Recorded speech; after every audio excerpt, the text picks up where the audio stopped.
Good evening, everybody, and welcome to episode 25 of the Gaming Fuse podcast. I'm your host, Mr. Boom Boom Kaboom. It's Noof Nukem in the room. Happy holidays, Merry Christmas, whatever might apply to you. This is our final show of 2023. We'll be back in the new year, but again, we hope that everybody is able to have a fantastic, safe, and happy holidays with your friends and family, wherever they may be. It hasn't been that way for everybody, and I'm sure it hasn't been all roses for people on this panel and our special guests as well. But hey, it is we're almost ready to turn the pages on another year. It's been a good one for this podcast for myself. I can't complain overall. But yeah, let's get right into it. Again, our graphics and intro brought to you by the amazing and talented Shaun Labrie. Thanks, Shaun, for all that you do. And guys, check him out on the X app, Shaun Labrie. Hit them up if you need any type of artwork done for your show or channel. Without any further ado, let's bring in our incredible panel. Back for another round. Let's bring him in, Mr. Mental 9R, straight from the cold refrigerator of Canada. Actually, it's been pretty warm up here lately, but here he is. I like that. Actually, it's been kind of warm up here lately. It has been. It's been. I think we'll give credit to that. We haven't even got a foot of snow in Alberta. That is rare for the 19th of December. Yeah, no kidding. It tried to give us a bit of a dusting today, but that didn't amount to much anyway, at least in my house. There's not much there, but No. I'm looking forward to the show tonight. Happy to be here. Last time this year, and can't wait to get started. Should be a good time. I'll tell you right now, I am the worst when it comes to picking my biggest disappointments and stuff, so I'll probably fumble around. Just pick on everyone else first, Noof. Okay, sounds Let's good. go. All right. Speaking of someone who is never disappointing on the show, let's bring her in.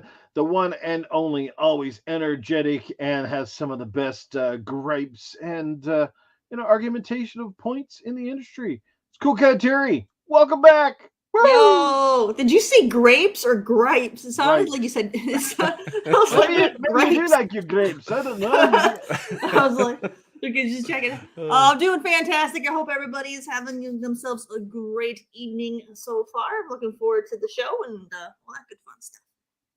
Awesome. And making his first time appearance on the Gaming Fuse podcast. He's been on Gaming After Dark in the past. You know him as the host of the GRG podcast. He's a host of a few other podcasts as well, and you'll see him on some of the big shows every now and then from time to time. Always welcome back to the show, the Xbox extraordinaire, one and only KMEGA. What's happening? Glad to see you back, brother, and good to see this panel. You know what I'm saying? I'm glad you got a lady on. I always support when podcasters bring female gamers on. It is something that I always support. So it's really great. And ready to do some work, man. Ready to have a good time, man. So thank you for inviting me on. I'm ready to get to it. I'm glad you could be here. Yeah. I'm pretty sure one of your probably one of your best games this year, because we know you as the fighting fan aficionado. Street Fighter and 6 and Mortal Kombat 11. I want to ask you though, KMEGA, of those two games, which one was your favorite this year? I've been playing more of Mortal Kombat 1, but I will say Street Fighter 6 is probably overall the better fighter.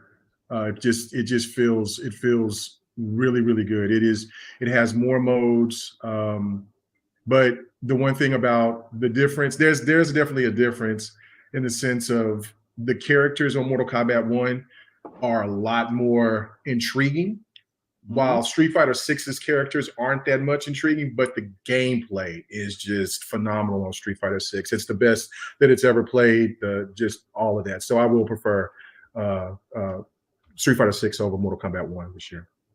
Awesome. And I know the one that you were most eagerly anticipating would be Tekken 8. Man, this is soon, right? First part. Yeah, it comes out January 24th. January. Already have, I got the collector's edition already sewn up. And yeah, you'll see it'll be right up here with Kaz and Hayachi with the World War II black gentleman back there. We all gonna have a party back there. So it's gonna be a good time, man. I cannot wait for Tekken. And also, let's not forget about what they've done with Killer Instinct. Revamping that, which gives me the hope, which has already been kind of confirmed at EVO, that there will be a Killer Instinct too. So fighting games right now is at its apex. There's a fighter out that's lesser known that's called Grand Blue Rising. It's only exclusive for PlayStation and PC, but yeah, it's really solid as well. So, and it's just a really, really, really good year of fighters, and 2024 is going to be even better. Well, hopefully, when I bring back community game nights, we'll do a fighter night, and would love to have you be a part of it. You'd be a great host for Absolutely. that. So Absolutely. you'll have to show us noobs the ropes, because I love fighters, but I am terrible at the majority of them. So I will put that out there. I'm an old man. These hands is not as swift as they used to be. So it's so I fight for my life too. But yeah, man, I love it when people just want to get involved and just play some fighters and just enjoy gaming in general, man. It's just great. All right, let's get right into it, guys. We get the show rolling, but let's give a shout out to the people that make this happen, the people that certainly are worth turning up in each and every Tuesday night for. Starting with Doggy Dog, who comes in hot and heavy with the first super chat of the evening. Mr. Mental, you can take that one away if you don't mind. Happy holidays, new panel chat. Much love to everyone. And much love back to you. Merry Christmas, Doggy Dog. One of the best arcade one-up collections you will ever see, guy, is dynamite. And he's a great guy to have on podcast. Got to get you on early in the new year, Doggy Dog. We got Timothy Dixon in the house. What's going on, Mr. Dixon? We got Stinking Corpse, my old buddy. What's happening? Good to see you here. Jesse Derby's in the building tonight. Good to see Jesse back.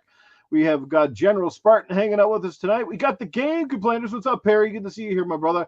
Talos Ray is in the house. Good to see Talos hanging out here as well. We got our Rob, or as we call him, our double in the Halo world. A great guy to play games with as well. My good friend, You're Wicked Hot, is hanging out with us. Good to see him here. We got Peeve 1973. Thanks for the ad on Xbox, Peeve. Hopefully we'll get to play a game sometime soon, my friend. Who else we got going on here right now? We got Vic the Click, or as we say here, Vic the MF Click. I'm guessing that's motherfucker. Good to see Vic. We got Joe Dunmore up in the house. Joe Dunmore, what's going on, my brother? Good to see you here. Cyber Gunter's in the building. Fantastic. Great, because we're going to get this one out of the way right away. We will do a draw at the end of the show. Now, unfortunately, on my Gaming After Dark podcast, I was going to give this. Hang on, let me get rid of the screen so you can actually see this damn thing. But here we go. So let's do this. Let's get rid of the background. Yes, pardon my terrible scenery here. But anyway, on Gaming After Dark, I wanted to give away this here. This is an Xbox light-up headphone stand. Looks pretty cool, right? Got people excited. Not the biggest prize in the world, but still, it'll be a nice addition for anybody's mantle. And I want to give this one away. Gave it away on Gaming After Dark. Unfortunately, the person who won it did not reach out and respond to me. I gave him 24 hours, did not hear a damn thing. So unfortunately, I'm going to move it right along. And hopefully someone tonight who is following me on Twitter, which is at Nukem, or the X app as you want to call it, make sure you're following me there so I can send you a damn message. Or follow me on Xbox at least and reach out to me. So if you win, I can actually get your contact information and I will ship this bad boy in the new year. So there you go. Somebody's going to win this sucker tonight. Who will it be? We'll find out with the wheel of names at the end of the show. Pretty cool. Nice stuff. All right. Anyway, let's move right along. And everybody that is in the chat right now, guys, I've been entering your names. So if I look a little distracted at time to time, that's because I'm entering you onto the wheel. All right, let's get right into the nitty-gritty. First topic of the night. Again, let's it's been a whirlwind kind of a year. It's certainly been one of the biggest years in gaming in recent history. And while I got my guest here, though, because I haven't talked with him for a while, KMEGA, what was probably your favorite game of the year this year? Oh man, it has to be Starfield. I put the most time in it. Because it's between. Oof. But see, there's also High Five Rush. So I'm probably going to just go and go with High Five Rush because it was such a shock. I was not expecting it. I did expect Starfield to come, but wasn't on the train for Starfield because everybody was so hype about it. And I was like, man, I got to see more than just a door, right? I got to see more. And when I finally experienced it, I fell in love with it. But High Five Rush was just something spectacular. It blew my mind because I was not expecting it to be in that space of where I wanted to constantly keep playing it until I beat it. And, I thought that I would play it, get on to something else and come back to it later. No, I had to beat that. The music, the combat, the story, everything about the game, the voice acting, all of that was just, and of course it was bug free. So I mean, it was just a fantastic game. So yeah, that's going to be my favorite game of 2023. Phenomenal. It is a great game, very unique, and it came right out of nowhere. You don't see that very, very often where a game just shows up out of nowhere. And it was one of those few games that, didn't get a whole lot of hate. Maybe because it wasn't hyped up by the media and they didn't give it enough time to kind of get a lot of hate. People just came out and played it and enjoyed it. It might have worked in that game's favor because it just came out, dropped in Game Pass, and everybody played it. And the art style was captivating. The characters were really cool. It had a lot of fun stuff in it, but yet you used a bit of a rhythm experience. I agree. I've been playing it. I haven't finished it, but it was definitely different and unique, but still familiar and felt like a mix of Jet Set Radio combined with, Sunset Overdrive mixed with a few other different things. That's the kind of vibe I was getting from it. They did a great job. Yeah. Yeah, they did a wonderful job. Yeah. Great stuff. And Starfield, like I said, I know the man above me there, Mental 9R, played quite a bit of that game himself. Really enjoyed it, and I saw a lot of people on the Xbox. Their thing of the year, where a lot of people had some massive hours. Whether it turned out to be your game of the year or Starfield, you can't deny it. I know Terry did not feel the same way about it. She could give a rat's ding, but she talked about that on a few shows past. But I had over 600 hours into the game, so it's a Starfield. So it had to captivate me to make me stay on it that long and to get to the first ending. But I will definitely go back, and that's why at first I said Starfield, but then it just hit me of how much I enjoyed High Five Rush and felt that it should have been nominated for a Game of the Year nomination. I think I spent about 600 hours in the strip club of GTA 5. I wouldn't mind that in real life strip club, but I don't know about GTA. I've seen them all. I've been to them all. Oh man, great stuff. What's going on? We got Sir X-Man in the house. Timber's here. Jason Max, what's going on? Good to see you in the house. Good, great people here. P1973, Iceman, LMH, Cyber Gunter. Guys, you're amazing. Thank you for your love and support. Let's move right along. All right. So biggest disappointments. We may have touched on this a week or so ago, but let's come back to it because it's always easy to remember the games that captivate you. But what about the game that maybe let you down the most this year? The games that just fell by the wayside. You picked it up and played it. Went, God, that did not turn out the way I had hoped. And let's start with Mental. How about you, man? Oh, actually, no. You said you wanted us to pass this one along, right? Yeah, I let everybody else go first, but right, I know what I'm going to tell you for that one. Let's go with Cool Cat Terry. I don't know, Terry. Maybe did you play Stray this year because you got a cat in the corner of your screen? I have not. You haven't played Stray? I want to. It's on Xbox now too, I believe. I just haven't gotten. I haven't gotten to it yet. I haven't gotten to it yet. It was a lot of fun, and it's not long. I really enjoyed it. I have it on the PlayStation, and I love that game. Yeah, but that came out last year, but it came out this year on the Xbox, right? Yeah, it's on my backlog. It's just I don't do too many single player games, so it's one of those things where it's harder for me to get to a single player game. Right. For me, my biggest disappointment is definitely Diablo 4. I love Diablo. I love Diablo, but I hate 4 with a passion. Like they completely ruined the experience. I have 2 cats wrestling with next to me right now. But I hate the way I haven't played it. I know they had the latest expansion already. Like I haven't played any of that. I have no interest in going back. But just the base part of the game that released is all I can really comment on. So from that experience, I hated the classes.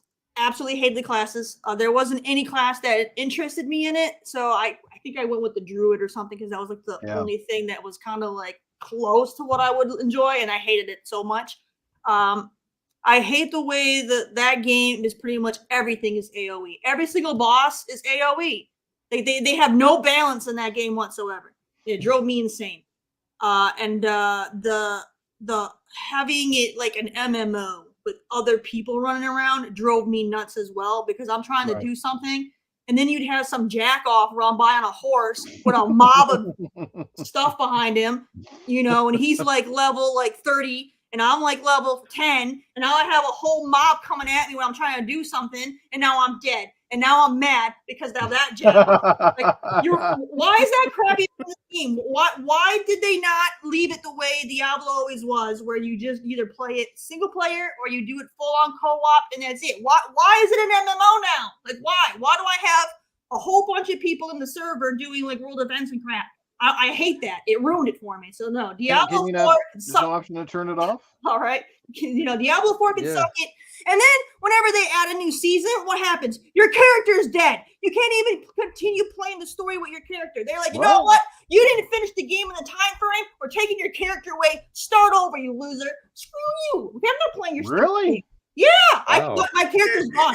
I never got to finish the damn game. And they're like, you can no longer use your stupid character anymore? F them. So you can use your you can use your character through the previous game, like because I've been playing it as well, but you do have to start over with the new season if you want to get the new perks. But you can still beat the game with the character that you started off with. You just can't transfer that character to the new season. You have to make which is idiotic. If I have a class that I am enjoying, I want to be able to play every single thing in that game with that particular character. Not be like, you know what? We're going to add this new season with all this new stuff. But guess what? Your character's dead. You got to start fresh with a new one. Screw you guys. That game can freaking rot in hell. I'm never playing it again. So I hated it. Tell us how you really feel, Terry.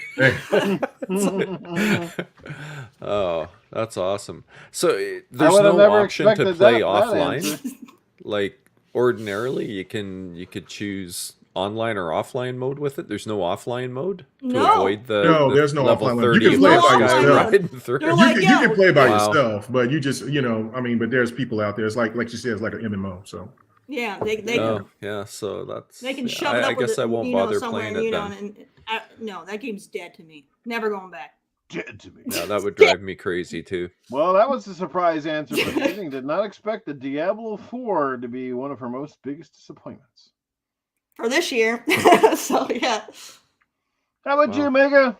What let you down this year? What game had all the hype but just didn't deliver for you? Well, I mean, it had hype, but I wasn't fully on board on it. Kind of like with Starfield until I got a chance to play it. And when I played it, I liked it, but the game should have never came out and released like that. And that was Redfall. That was definitely the biggest disappointment for me. And then Lords of the Fallen 2 was a major disappointment as well.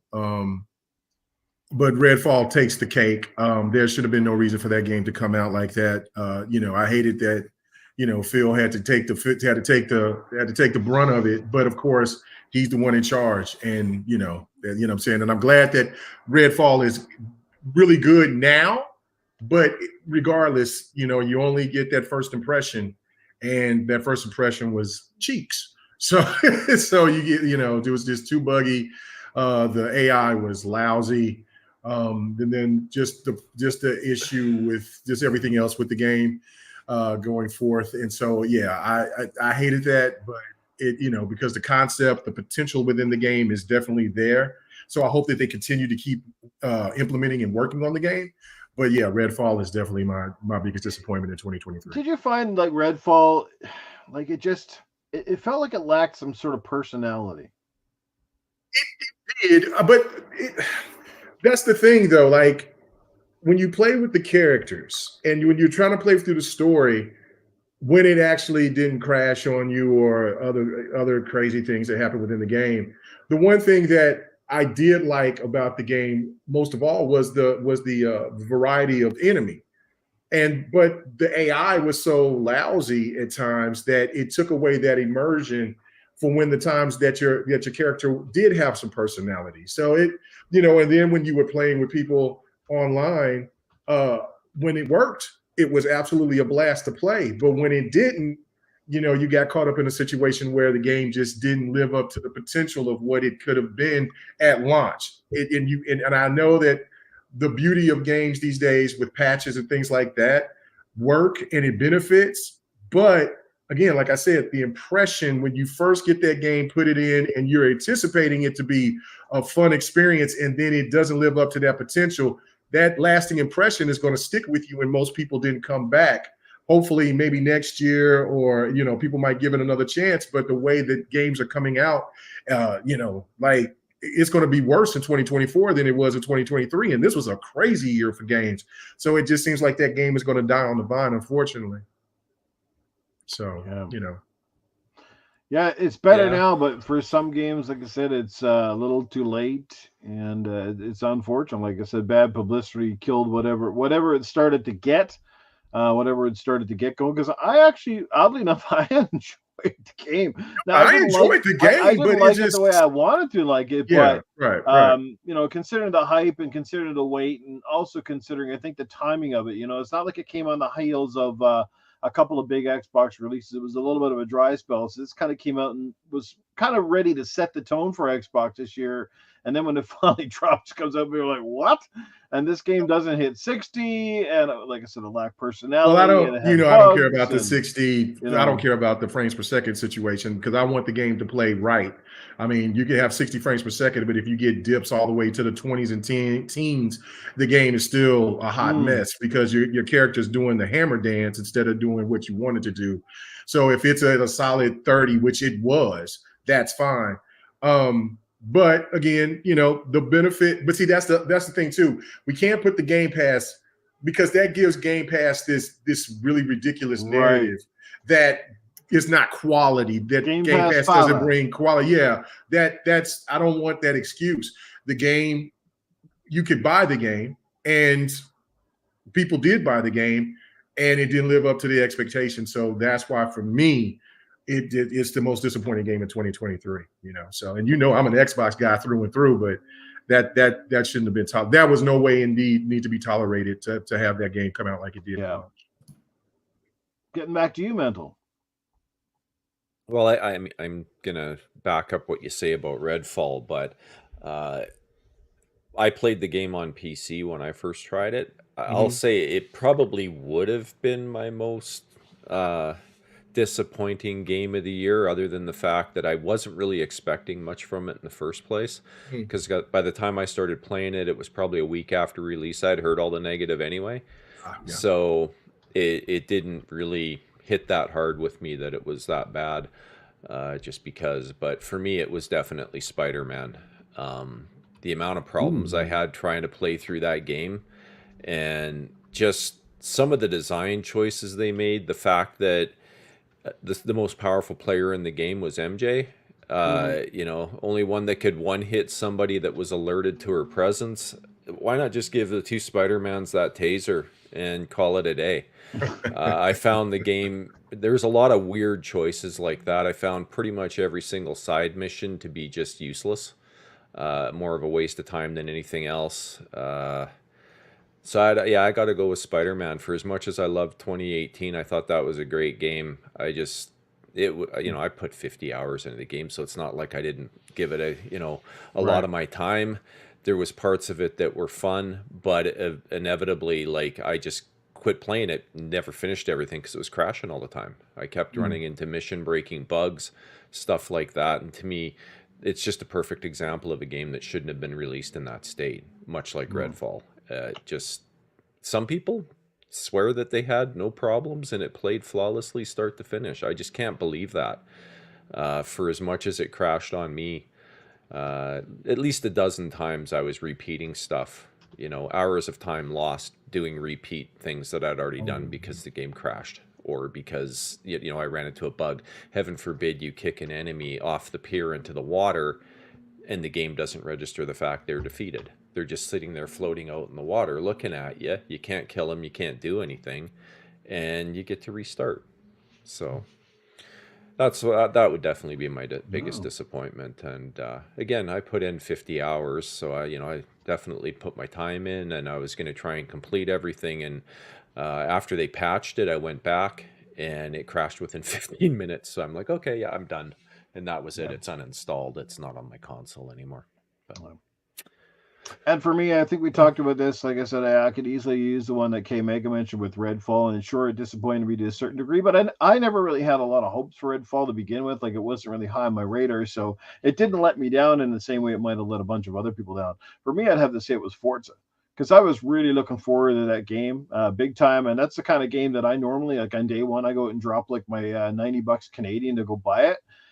Even though it's on Game Pass and stuff, but I only have Game Pass Core right now, so that game is not available to me. I did play it when I was on the Ultimate subscription, and it's just that honestly, it just felt like for the 5 years or whatever the hell we were waiting, it should have blown away Forza 7, and it didn't. I feel like the guys over at Playground keep raising the bar, and I feel like unfortunately the bar was lowered for Forza Motorsport, and I don't know why. It's kind of funny too, because this is the one year that I didn't see Dan Greenwald really talking about Forza. You know, Dan Greenwald to come out on the stage and talk about all the other Forzas. How come he wasn't the face of the brand? Did he leave the company or something? Because just no, he's still there.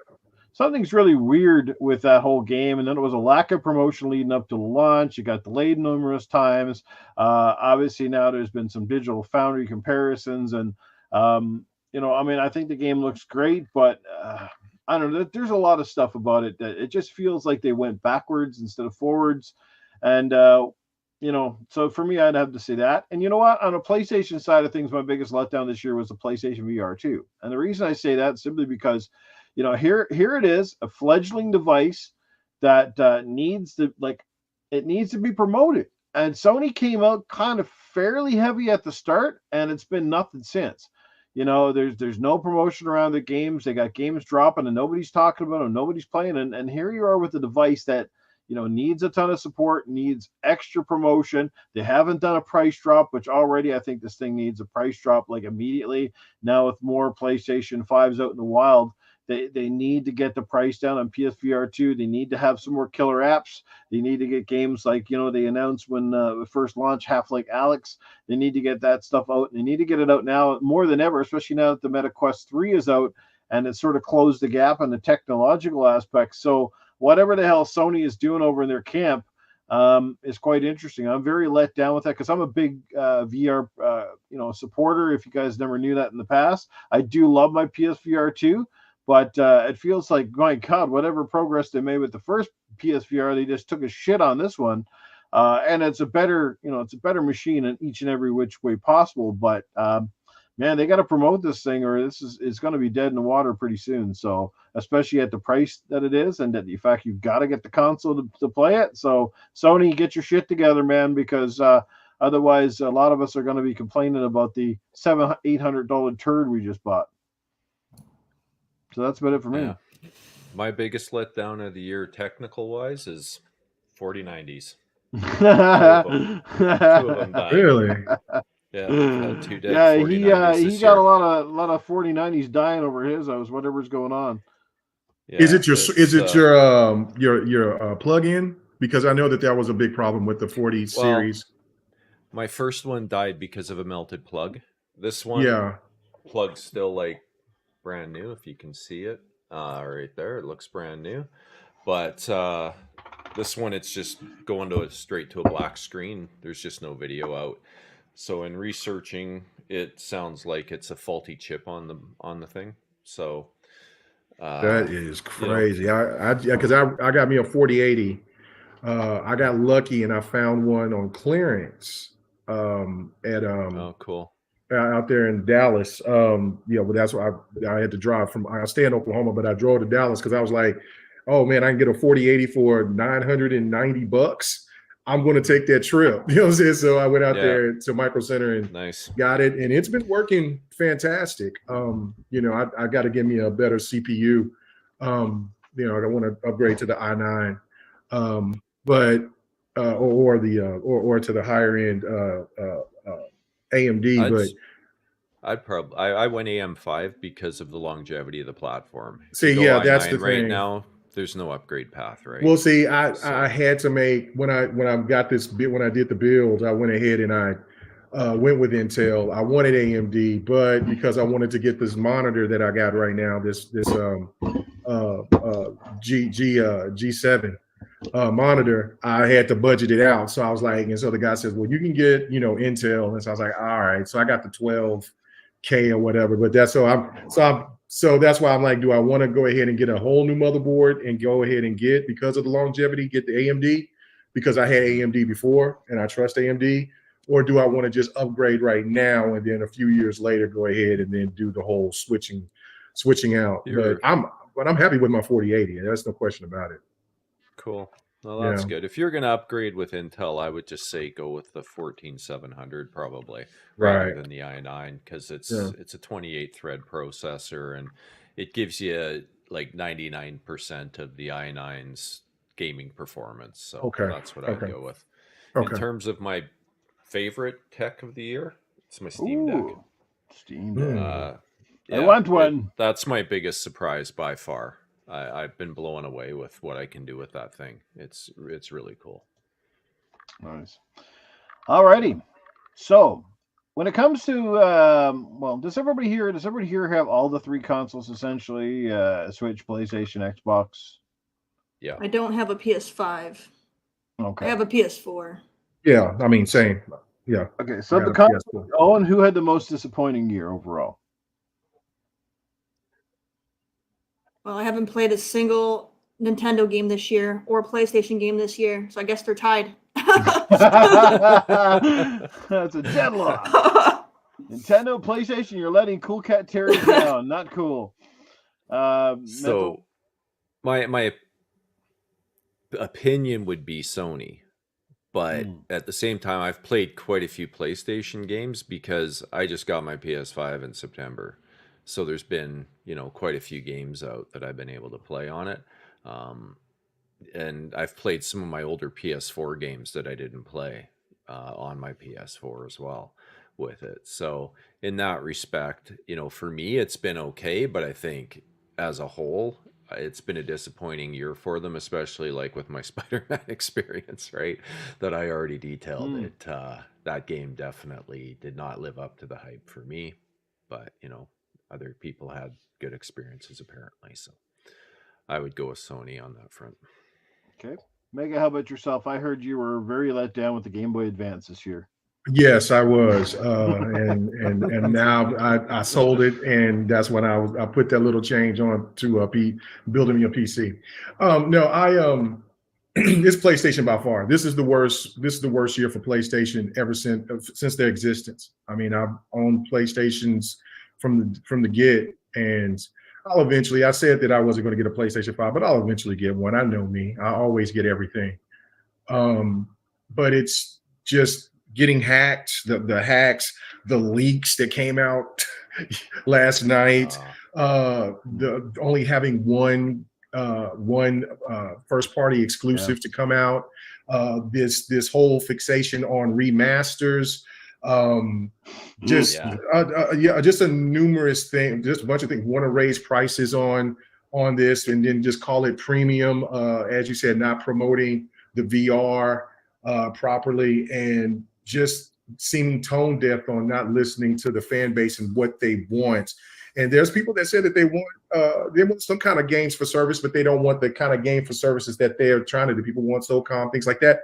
It's just been a really, really bad year for PlayStation. So hands down, they get the L of the year for me. Man, when you list it all out like that, it really puts it in perspective.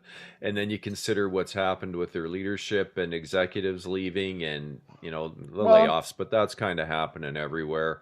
But then you look at Bungie and the state they're in and what's going on in that organization. It is quite mind-blowing how bad it's been. Yeah, I mean, when was the last time Sony had a showcase or a show that like left your jaw on the floor? Like, right now, you're slowly seeing it. They don't like to admit it, but a lot of the PlayStation fans are getting a little bit worried. You can start to see that in their demeanor online, and some of the stuff is starting to finally leak through. They don't like to show it. They always convince that everything's a-okay, but something's really weird somewhere along the line. I think they blew their wad trying to destroy Xbox so much with all their games that they threw them all out sort of in that real pack. When Xbox was low, remember when Xbox had no games, Sony seemed like they were coming up with everything. And now guess what? It's reverse.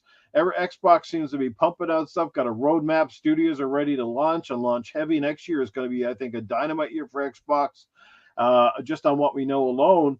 and Sony is like nowhere to be found. So like they need to show something soon because, like I said, PlayStation VR, they haven't put anything behind that. All we're looking at is remasters. I mean, does the rest of us too even need a remaster? I mean, come on, guys. These games aren't even 10 years old. Like You have what to is be blind. and that multiplayer, like that canceling is not, it's not just like it's not the end of the world, but it's kind of indicative of where Sony is. They spent like almost 4 or 5 years, and how many millions of Oh, dollars longer. They was working on the game in 2014. right? They started working on that game in Yeah, 2014. how many And studio devs and how many millions of dollars do you think those guys sunk in that game to finally just go, it's like it had to be fairly close to completion. I can't see it being like, oh, we just started, we're like 6 months in, let's pull the plug. Like I would say that thing was pretty close to like done. And then just to turn around and like, yeah, we're done with it. Sorry. again, that points to leadership to use the excuses that they did to explain why they're deciding to leave it behind. Oh, we don't want to have to become a live service studio and put all our resources to that. The whole point of having a live service is to make money. You're telling me the executives never thought about the fact they'd have to hire people to support it if you want to continue to make your other games? Like, this isn't rocket science. I mean, on that front, it's kind of a no-brainer, isn't it?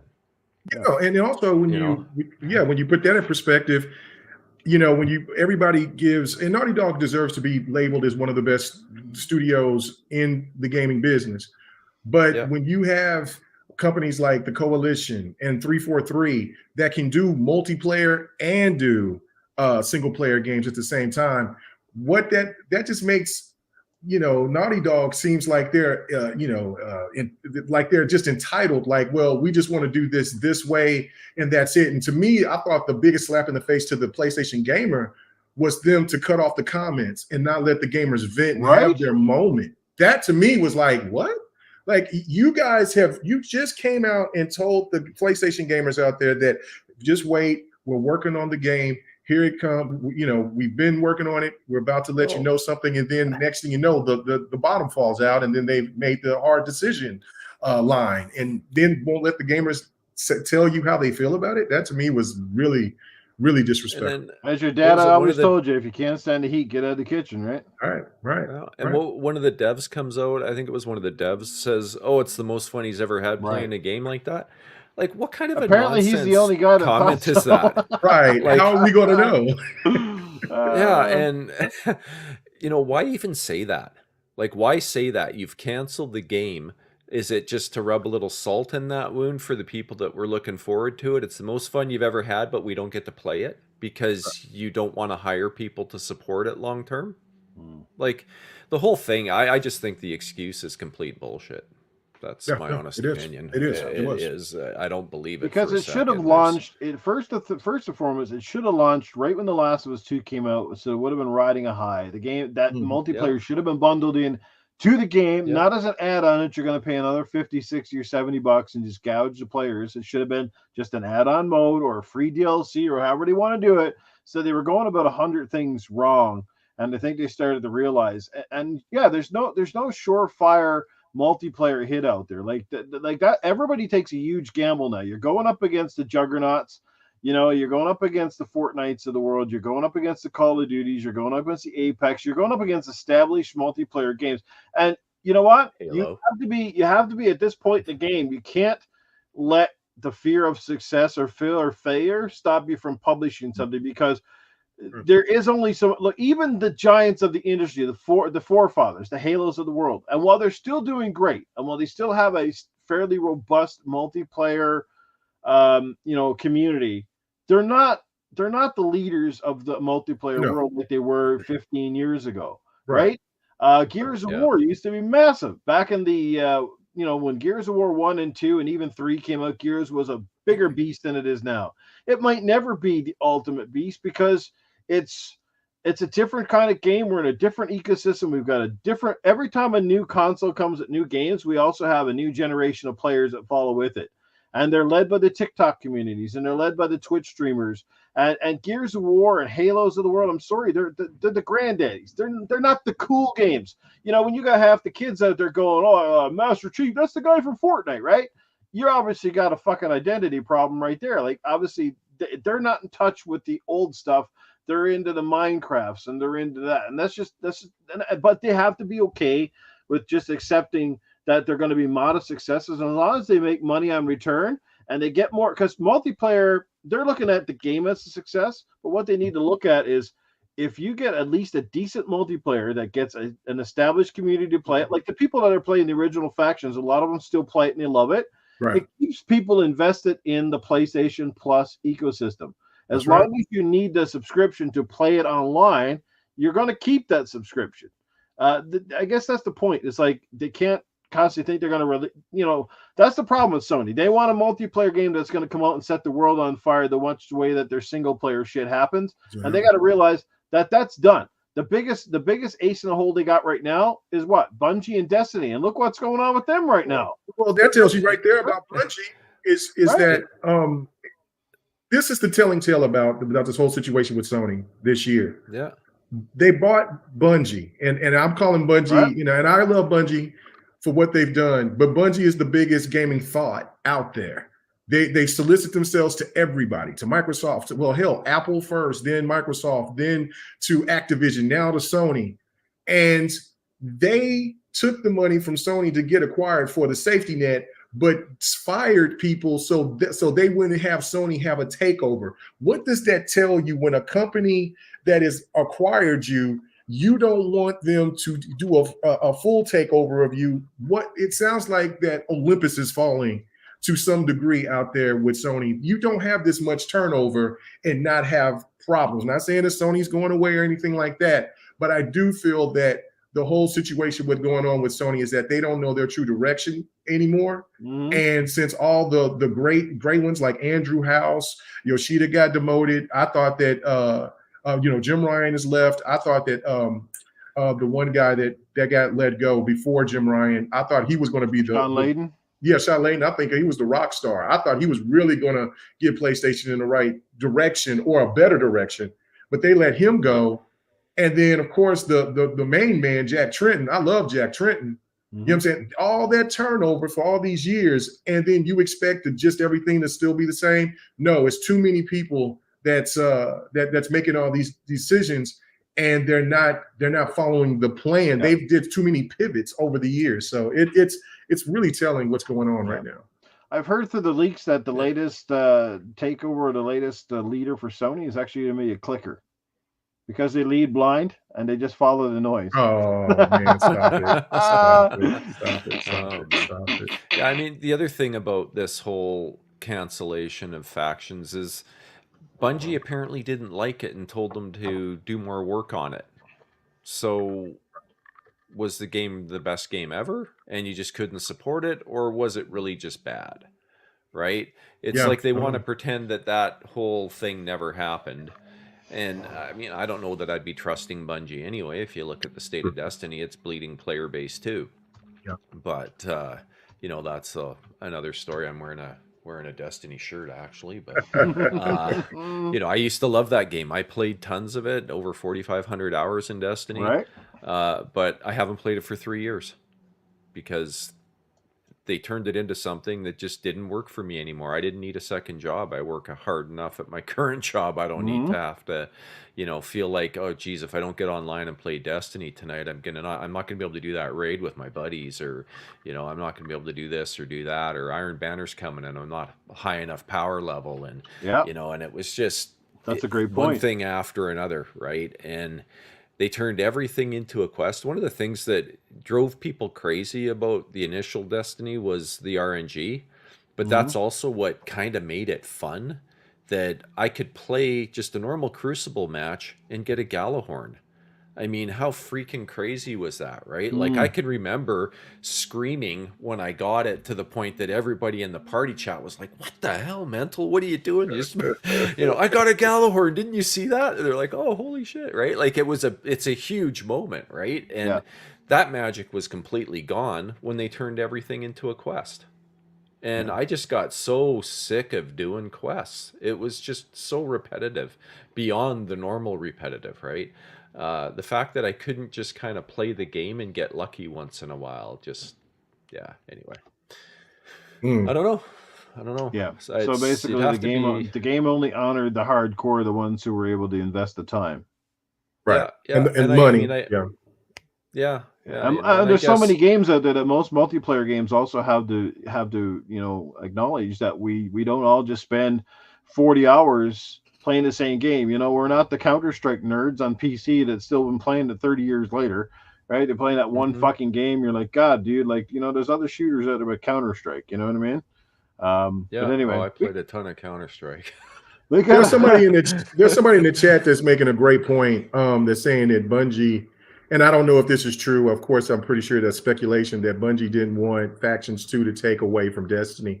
I mean, that is a great point. But Destiny was on their way out anyway, so I don't know. Like, you know what I mean? Destiny Well, was, yeah, and they start working on Marathon. maybe from an initial investment perspective, there could be some battling for that capital expenditure, right? I Yeah. mean, that's pretty common in big companies. You've got to plead your case as to why your project deserves the money. So maybe there was a bit of that there, but in the long run, once it goes live, it's up to Mm, that game itself or that project to generate the money to keep it alive, right? Like Bungie's generating their own money for Destiny. And if they're not able to do that, the project dies. I doubt that Sony's going to infuse more capital into it to keep it going. mm. It just doesn't typically work that way. We got a super chat coming in from our good friend Dreadpool, who is in the chat tonight. Go ahead, man. We'll take this one away. He drops $5. Sony and PlayStation blew their wad traveling the world, colluding with government agencies. Flying Lion Dance Moves Ryan was having an affair with Lena Con artist. Oh man, get him, Drew. Oh man.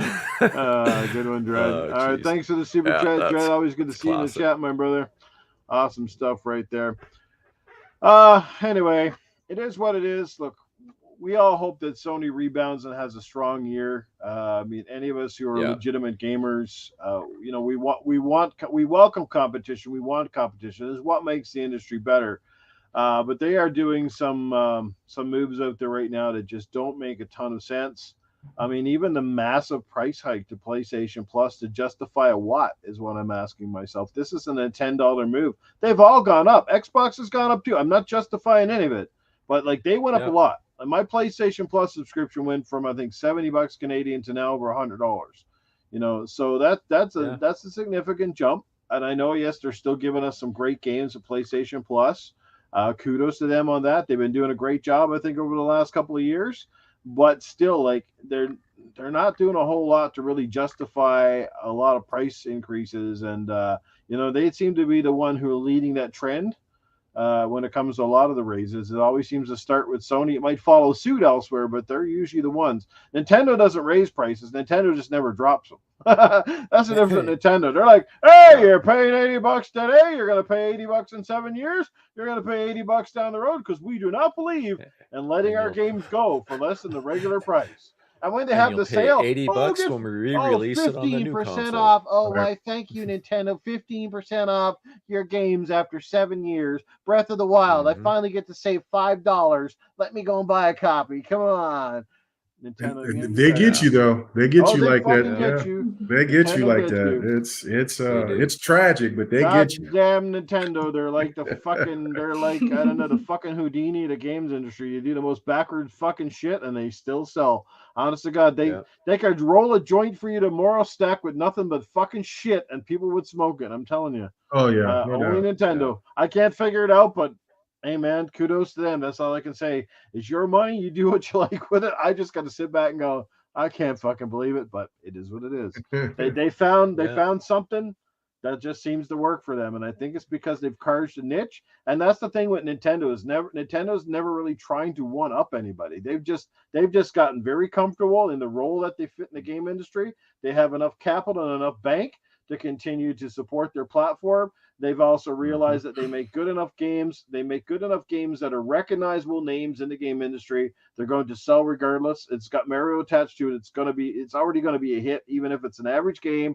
And these guys are fine with that. Like they've gotten away selling their hardware essentially with their games. when you think about it. And it's crazy. Like their exclusives really sell. But that's the thing. Nintendo also knows their audience, knows that they don't need to put shit on PC, knows that if you want to play their fucking shit, you're going to have to go buy their console to play their shit. They're not putting it on the phone. They're not putting it on the Well. fucking PC. They're not putting it in 50 different places. They're like, you want it? Here you go. This is what you need to do it. Pretty much. I seen Mental's eyes roll up. I knew exactly what that meant. I mean, as PC gamers, yeah, okay. Well, Where there's yeah. a will, there's Yeah, a there's way. They do Yeah, shut a lot of that yeah, stuff yeah, down yeah. though pretty quick, you know. Yeah. Well, That's I don't true. know You about have that a either. point. Poor But Cat, she knows it too. So Yeah. yeah, you know, there's Yeah. ways. Yeah. emulators. My daughter's got all the emulators running on her PC, so she's playing all the old classics, and yeah, you can get pretty much anything Nintendo releases in a very short period of time. Yeah, I mean, Jesse Darby sums this up perfectly. Nintendo's the smartest of them all. They're the only ones that can get away with selling cardboard. If the other Yep. two did it, there would be a thunderstorm. See, you're absolutely, Oh, fucking right. absolutely. Absolutely. Mhm. Yeah, and Xbox and One would PlayStation, not something market it similar. right. Yeah, Xbox wouldn't market it right, and PlayStation Well, would overcharge for it. If Sony keeps going the way they're going, that's all they're going to be selling is Yeah. cardboard boxes in another 2 years. So they better get with the times Man. too and get something going here because. But anyway, let's move along. Let's really quickly let's jump in on the whole mid-gen refresh talk. You know, it's coming back around again. We know that there is a PlayStation 5.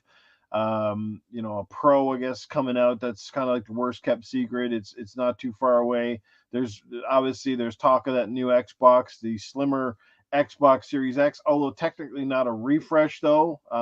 More just a slimmer upgrade in terms of memory and a few other things. A new controller apparently with it. So it kind of doesn't count. Looks like already based on documents and stuff that we're seeing is that Xbox may be eyeing a 2026 launch of a new console potentially. Anything is open, maybe just to get out and run the curve. How do you guys feel about this at this point? I mean, obviously, there's PlayStation fans chomping at the bit, so they can brag that now you've got 1 or 2 extra teraflops in the X. I don't know, but I'm totally not for this route because I think it just shows a lack of commitment. I think it's terrible for devs. It starts making new targets to aim at when it comes to building games. I don't know. They got away with it once, but I think we're heading down a dangerous path here. That's my thought. Who wants to jump in on this one? Terry, you haven't talked in a while. All right. Are you ready to buy the next PlayStation or the next Xbox if they come up with a mid-gen refresh? No. The way I see it, they don't have any games I want to play at this point in time, so I don't need to spend money on expensive hardware that I wouldn't be using. So it just doesn't make sense for me. And honestly, it's probably the only thing they have going for them because that's the only thing they can brag about is how many units they sell, even though the majority of them aren't even being activated. So that's the only way they can, get good publicity. They can brag, hey, we sold another, I don't know, 10 million units. Haha, suck that. It's like, yeah, they're in some dude's basement yet again. So like, congratulations. So yeah, no, I have no interest in it.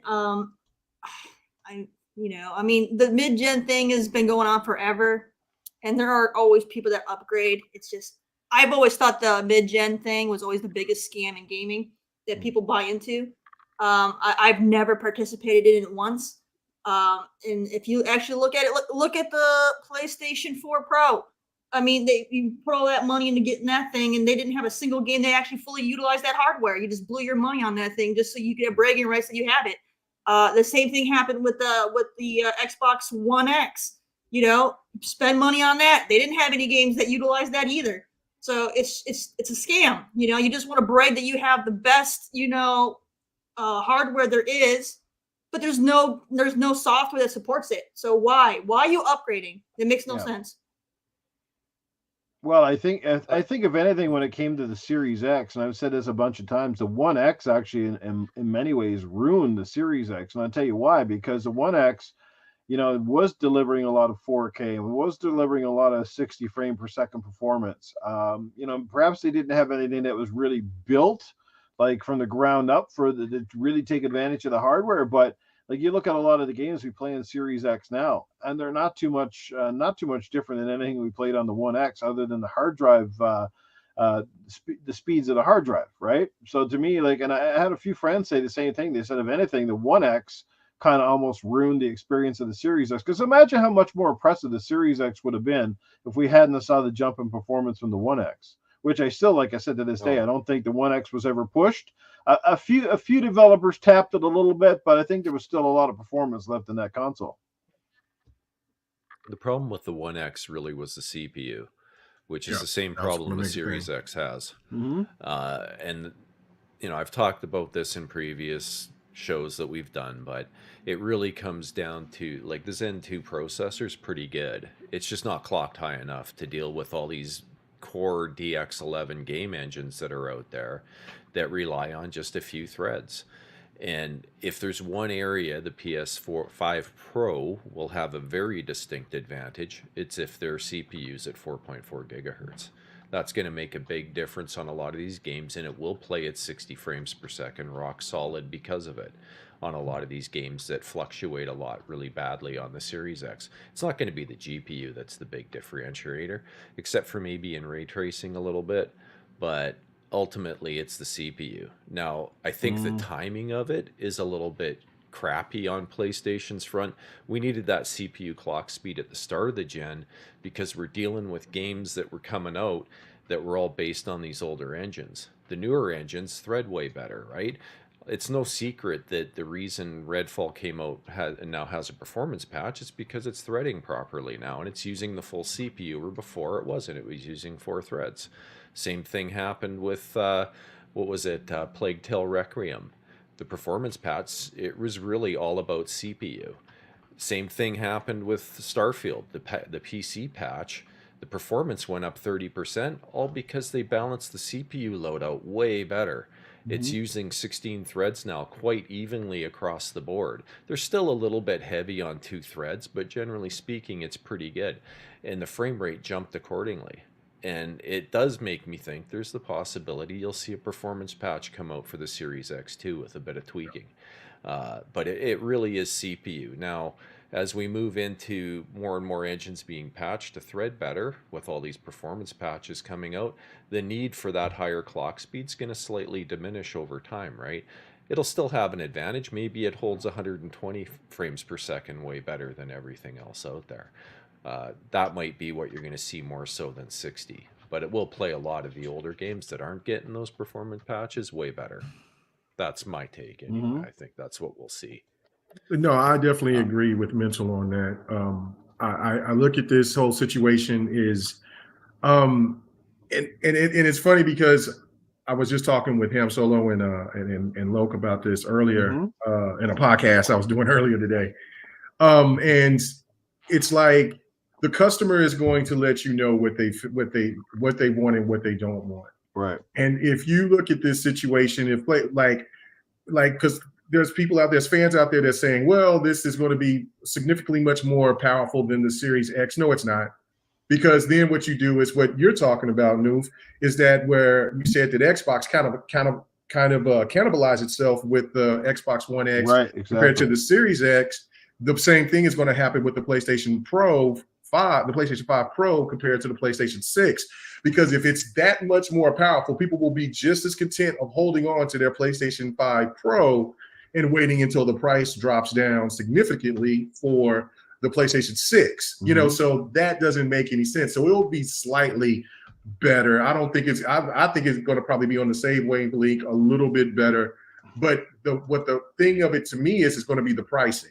Because again, Sony is all about the premium stuff, right? So is it going to be over $600? Is it going to be at $600? To me, there's a sweet spot where gamers have like this cutoff line. In PlayStation 3 era, it was $600. Is it 700? Is it 650? I mean, where's the cutoff line for the casual market? For us who consume gaming stuff, I would say maybe 700 is the max that they could go. I wouldn't get a Pro for no $700. I would just go ahead and just invest in building a PC, even though that's why I built a PC. You see what I'm saying? Is that going to be the promise of PlayStation 5 Pro? Is that okay? Like GTA 4 GTA 6 runs at 30 frames or 60 frames a second at at 1080 on a PlayStation 5 or something, or is it going to be like 4K 60 on a PS5 Pro? Is that the differences? I mean, that's what we're really talking what about. They're going to do. Yeah, it's exactly that. It's exactly that. Like you said, you got to be in fear of cannibalizing sales of your current model. And also making people feel like this is a really inferior box and different things like that. I don't know, it just unless they can give you a solid promise for a change that all the games that we're going to make on this thing are going to run. And of course, you can't tell you that because they don't know what each and every dev is going to have when they make a game, right? Because and you hear this all the time. Even Phil has said numerous times. It says like, it's at the mercy of each developer what they want to push, what they feel comfortable pushing. Obviously, they're tailor making most games first around the PlayStation, as you've heard a few devs recently say, because it's the popular platform, right? So they build on that first and they try to port it over, and and maybe some games are like, we've seen this in the past, and you cannot say it's not a parity clause, where they basically stimp the more powerful console because, again, of marketing rights and this and that and something else. I mean, I always found it very conspicuous that any game that was marketed on PlayStation but came out on Xbox always seemed to have a shittier launch, right? For whatever reason, right? Yeah. Oh, the Xbox version's dropping frames, and like that doesn't make sense. It's got more RAM, it's got a better processor, blah blah blah. But yet the Xbox one's always struggling with certain things, Yeah, and that is just how the devs work on it because they may not have had enough time, things like that. Mm-hmm. But I do think that the strategy, and remember that the people at Xbox said that there will be no mid-gen refresh. Thank God. So the whole 2026 thing makes a whole lot of sense. Kind of do the whole thing like you did with the 360, make the console come out 2 or 3 years, put some pressure on Sony a little bit, because if you bring out the console that's going to be more powerful than the PlayStation Pro, then you got this, and then if it's comparable in pricing to the Pro, and then Sony comes out with a higher price console than what Xbox drops, then you got another PlayStation 3 360 scenario all over again. So I think that those rumors are true. It makes perfect sense for them to try to go for that instead of trying to make a mid-gen refresh. You already got the budget console in the S. The X, let the fanboys talk the little garbage that they will because of some slightly here, better, whatever. Like Mental said about do a patch to try to make these games perform better, and then just ride it out until 2026. Well, we've seen time and time again, it isn't always the hardware under the hood, it's the talent of the dev. And if anybody has done that time and time again, I've said this, and this is one of the things I've always said when it came to Sony Studios. Naughty Dog pushes the envelope with their games. Their stuff still looks and runs as good or better than almost any other developer out there. It's just whatever engine they have and the talent these guys seem to hire time in and time out. You have the hands off to them. Like, their games look fucking phenomenal. Oh, yeah, that Decima engine is a monster. I mean, my God, they're pushing graphics back on the original PS4, like I said, that are still, in many cases, still unrivaled today. It's just like Rise, Son of Rome. Go back and play that game today, and it's still right up there with even some of the best games that we have this generation. You're like, God dang. I think Coalition don't get enough respect either. Oh, totally, man. Everything Coalition comes out with looks fantastic. So yeah. Like, this is what I'm saying. Like, it's about the game engine you use, the talent that you hire, and how you utilize the hardware. It's just like it's like NASCAR racing. Most of those guys are in the same fucking cars. They are in the same fucking circles, but there's always that 5 or 6 guys generally that seem to win and take the poles, you know what I mean? Because they know how to maximize their car performance. And that's not just the driver, it's their pit team, their crews, how they analyze data. It's the same thing with the console. You see this all the time. But then there's sometimes, it's just like memory compression with some of these games. Like, why is Call of Duty? Seriously, anybody understand that? Can tell me why Call of Duty games take up so much fucking memory? Seriously, why are these things 100 and plus odd gigabytes for what? What are we downloading? A fucking map of China? What the fuck are we downloading here? It is nuts. It is nuts. It's insane, and that actually stupid. That's a great point, because we heard about all these wonderful compression technologies that were in play for this generation, but where is it? Right, we're not seeing it. And I just wanted to touch on your comment there, Kay, about the $700. The thing that these console providers and manufacturers need to remember is that not everyone lives in the US. Right. 700 in the US is going to run close to $1,000 in Canada by the time you pay tax on it, right? So And I'll be who's going to damned to buy pay that? $1,000. Yeah, no, and Yeah. like Cool Cat already said, like Terry said, like, look, I'm good where I'm at, and Yeah. she's she's into it like we are. Mhm. Just think about what the people that just play games just to enjoy them as a pastime, how they're going to feel about that if they see a $700 or a $650 console. That's not going to fly with them, not at Yeah, all. and just to touch a bit on what Noof was saying, I'll give Sony props. Like even Sony Santa Monica, God of Yeah, War, absolutely. fantastic looking game. It plays smooth as butter. I haven't noticed any weird frame drops or anything. They are getting the most out of their console. It performs great. And realistically, the Pro's not going to elevate that a whole lot more, other than maybe in the ray tracing aspect, right? Or maybe you get that 120 hertz mode that just isn't available on the standard PS5 with the same level of detail. Because realistically, like even if it's full RDNA 3, RDNA 3 was kind of a dud, to be perfectly honest. Part of it's their dual pipeline. It just never performed. It hasn't performed. It hasn't done anything Mhm. for them in gaming. And that's where they get the ridiculous teraflop numbers like 28 teraflops from. Reality is more like 14. So that little uplift from the Series X, graphically, it's not going to do a whole lot. We already know, at least based on the early presentations that Microsoft did, that there is custom hardware in the RDNA 2 chip that they've got anyhow for ray tracing, but it doesn't seem like they're using it. Like a lot of the stuff they're not using, right? Yeah. Mhm. Variable rate shading, the mesh shaders just finally getting used. There's so much stuff that still has yet to be unearthed with the current consoles that is it necessary? I don't think it is. I prefer the strategy that Microsoft seems to be taking. I agree with you, Kay. I think it is true. I think that they are going to probably drop early, ditch the mid-gen refresh, because honestly, that's a waste of silicon, in my opinion, and a waste of development time effort to reshape a box into something just to add 2 terabytes to it. A two Right. terabyte drive, which frankly, that's the other thing that pisses me off about these things is they're way overpriced for where they're at right now. Like you guys are Sure. paying $349 in the US right now on sale. That's where the bloody thing should be. Mhm. That's honestly where it should be. I mean, in Canada we're still at $500. That's our sale price. But, ultimately the PS5 things with disk don't drive is need to be anymore. $650. The Xbox Series Yeah. or Xbox One, Series X is $650. Yeah. That's where we're sitting Yeah. up here. Yeah. Well, and Yeah. also like Like another point. Lastly, I just wanted to say, yeah, that's great if they add that 120 hertz mode, but you have to have the TV or the monitor for it. So that's You another do. Yeah. expense for the You customer. do. It's just Yep. it's gotten to the point to where some people are going to look at it like it's just too rich for their blood.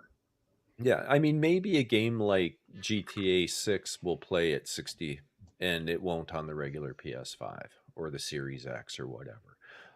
But, it's going to be outliers like that may come along and have a bit of an advantage there. But, generally speaking, Yeah. like I say, is if the games are threading correctly, uh, I doubt very much that processor is going to run at 4.4 gigahertz with all the threads heavily loaded. That'll close the gap a little bit, but time will tell. Time will Yeah. tell. You bet. Well, most importantly, if they're going to make one, I hope they redesign the internals, because that whole thing about the liquid metal shit leaking and stuff, that kind of worries me. Like, some of these consoles, you want to have longevity, right? You don't want to have them Mhm. like as soon as you leave them sit for a couple of years, you got to take them in to get them repaired because everything's leaked out and all the transistors are screwed up and stuff like Well, that. So I'll say one thing about that too, and liquid metal aside, the other big thing that people don't realize is these internal hard drives, these NVMEs, they have a shelf life. They're organic chips. They're going to wear out. The more stuff you install and delete, that's taking life out of it. Every time you delete something and install something new over those same sectors, you're taking life out of your drive. 10 years from now, it's probably going to be an awful lot of dead consoles out there.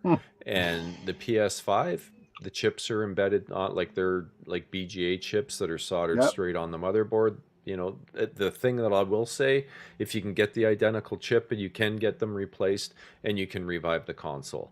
The Xbox, they chose to put a hidden encrypted partition on the things that locks that drive to the motherboard. So unless you create a backup of that sector by sector, actually I think it's a bit by bit backup you have to do, and clone that drive in its original state and happen to have the same version of the OS as the one that dies, your Xbox Series X or Series S is a throwaway too. Because you can't replace the drive in it. Unlike the Xbox One consoles, you can throw a different drive in and you can actually recreate all the partitions and you can install a new OS on it and make it work. I've been there, done that. I put an SSD in my One X like that. I put a 2 terabyte drive in it and it works great. Wow. It's doable, but you can't do it with the new ones because they decided to lock it down. And I think that shit should be illegal, to be perfectly honest. You shouldn't be able to do safe to say from the panel here, nobody, and even according to the chat, that most of us are not for mid-gen refreshes, no matter who it's from, whether it's Sony or Xbox. I think that we just want the maximum performance for our maximum buck and stop sort of, teasing us with these things that look a little bit cooler, but just don't offer enough to honestly swindle us out of our hard-earned dollars, especially considering the cost of everything. My PC has now become my mid refresh. There you go. you want to refresh it, you slap a new processor in or something like that. That's it. Yeah. So we got some super chats coming in. We got to get to those. I greatly appreciate all the support. Thanks so much for that. Let's see. Let's get to the first super chat we had coming in from our good friend Sir X-Man. He drops it right here. Take it away, Mental. Take consoles to the max before you change like before. And he's not wrong. There you go. Yep. He's not wrong. Absolutely. Yep. All right, moving on down. We got DJ Berto Dots. He drops the $2. Boom, boom, kaboom. Pants off, dance off. KMEGA. That's it. Let's go. Well, you don't want to see me dancing off with my pants off. That's for sure. And well, it's a little more. It's a little bit more detailed than that, but yeah. That's something that I always say at the end of GRG is because it's on a Friday night. I'm like, go have a good time. You know what I'm saying? If y'all go party, go find something little nice. Hey, enjoy yourself and have the pants off. Take my pants off. It might be an asshole refresh we get in the middle of it. Sir X-Man comes back again with another $2. I can hear him saying this now. Ubisoft, the only one I know with non-buggy games, yeah. Good to see. Avatar is a really good game if you guys haven't played Avatar yet. Avatar is really good. Yeah, I have. It's the prettiest game I played, I think. Oh my God, it's beautiful. Mm-hmm. I mean, technically, when it comes to these refreshes, Nintendo been doing them for years, and nobody really said much about it. I mean, remember how many versions of the DS they fucking had? Essentially the same goddamn system with it's a bigger screen and it got this or got that, So they're famous for doing that shit too, technically, but not in the same way. All right, shout out to the chat. We got a lot of amazing people here. TSWS Gaming is in the building. What's going on, brother? We got RWK in the house tonight. Good to see RWK here. Peeve 1973. Game Complainer still with us. 2-pad stack, my good buddy from up here in Canada. We got the King in the chat, aka Batman.2, who says he's coming to us live from the Bat Cave. Sir X-Man here. Jason Max as well. We got Rico Dennis in the building. Good to see you, Rico. Mike Bates, or my good friend Wild Bates, as I like to call him. Good to see you here, my brother. It's been a long time. Thank you, guys. Talus Ray, Trey Venero, Dreadpool. The list goes on. Timothy Dixon, Doggy Dog 420, always lurking while he's working. Oh, the Mag is quietly here. You never are quietly here, Mag. You always make an entrance, my good brother. By the way, man, great show. Gaming After Dark and nothing but fantastic compliments and comments in the background from last week's show. People loved it and can't wait for us to come back with more. It was a dynamite episode, guys. If you missed Gaming After Dark, go back and watch on the replay.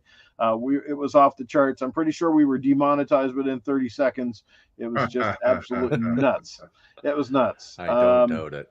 Oh my God, we were just crazy. Well, it's going to be a crazy show when the first topic starts off with a soap dispensing dildo that you stick onto the wall. Man. That's what you want, some soap, you got to jerk it to work it, man. That's how it goes. Oh my Lord, that was great. It was a lot of fun. Yeah, let's move on to the next. Old ball guy is in the chat. Yeah, here's the old ball guy. Let's move on to the next topic of the evening. Let's talk about because it's creating quite a stir. Well, at least for some people, like a lot of us who don't believe in sharing out a lot of leaks when it comes to games. You don't want to ruin stuff for people. But Insomniac, one of the biggest game developers in the industry right now, certainly one of the hottest ones, had a shit ton of information. Almost 2 terabytes worth of information, I think, leaked somehow and held for ransom. Sony didn't pay up, so those guys have put it in the wild. I don't know if you saw some of the details, but it looks like they have the Wolverine, an X-Men franchise locked down over there until about 2035, when in the grand scheme of things sounds like a long time, but it's probably about 3 or 4 games worth with the way production is these days. But still, there's a lot of interesting scenarios coming out of this. You see a guy like Game Over Greggy really trying to downplay it, but people are getting on him now because he didn't mind sharing out the GTA stuff, didn't mind the old Xbox ABK stuff. They were all sharing that around, but God forbid they, talk about the leaks coming out of Insomniac and Sony. How do you guys feel about this? Cool Cat Terri, let's get your thoughts in on here before we bore everyone to death, because I don't want you down there falling asleep. So.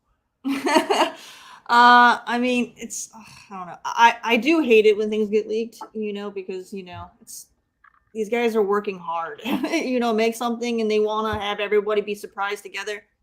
So it takes the wind out of your sails, when that kind of stuff happens, and it does ruin things that are planned with marketing and stuff like that too, because now that money just went down the toilet, So it's one of those things that sucks. Also, there's. I've been seeing people go back and forth too, where there's been people who always go out of their way to like promote leaks, and then now they're trying to be like hush hush on certain things. It's like, why aren't you keeping that energy? Like either you're all in on leaks and you love leaks, or you should be like berating that for happening.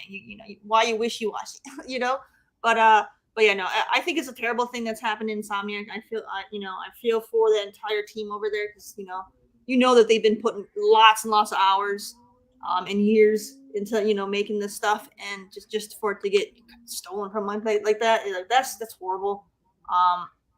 The game itself, though, Wolverine, I'm sorry, people are going to get upset, but I'm going to tell you right now, Wolverine is my most hated Marvel character in existence. So I have 0 interest in that game.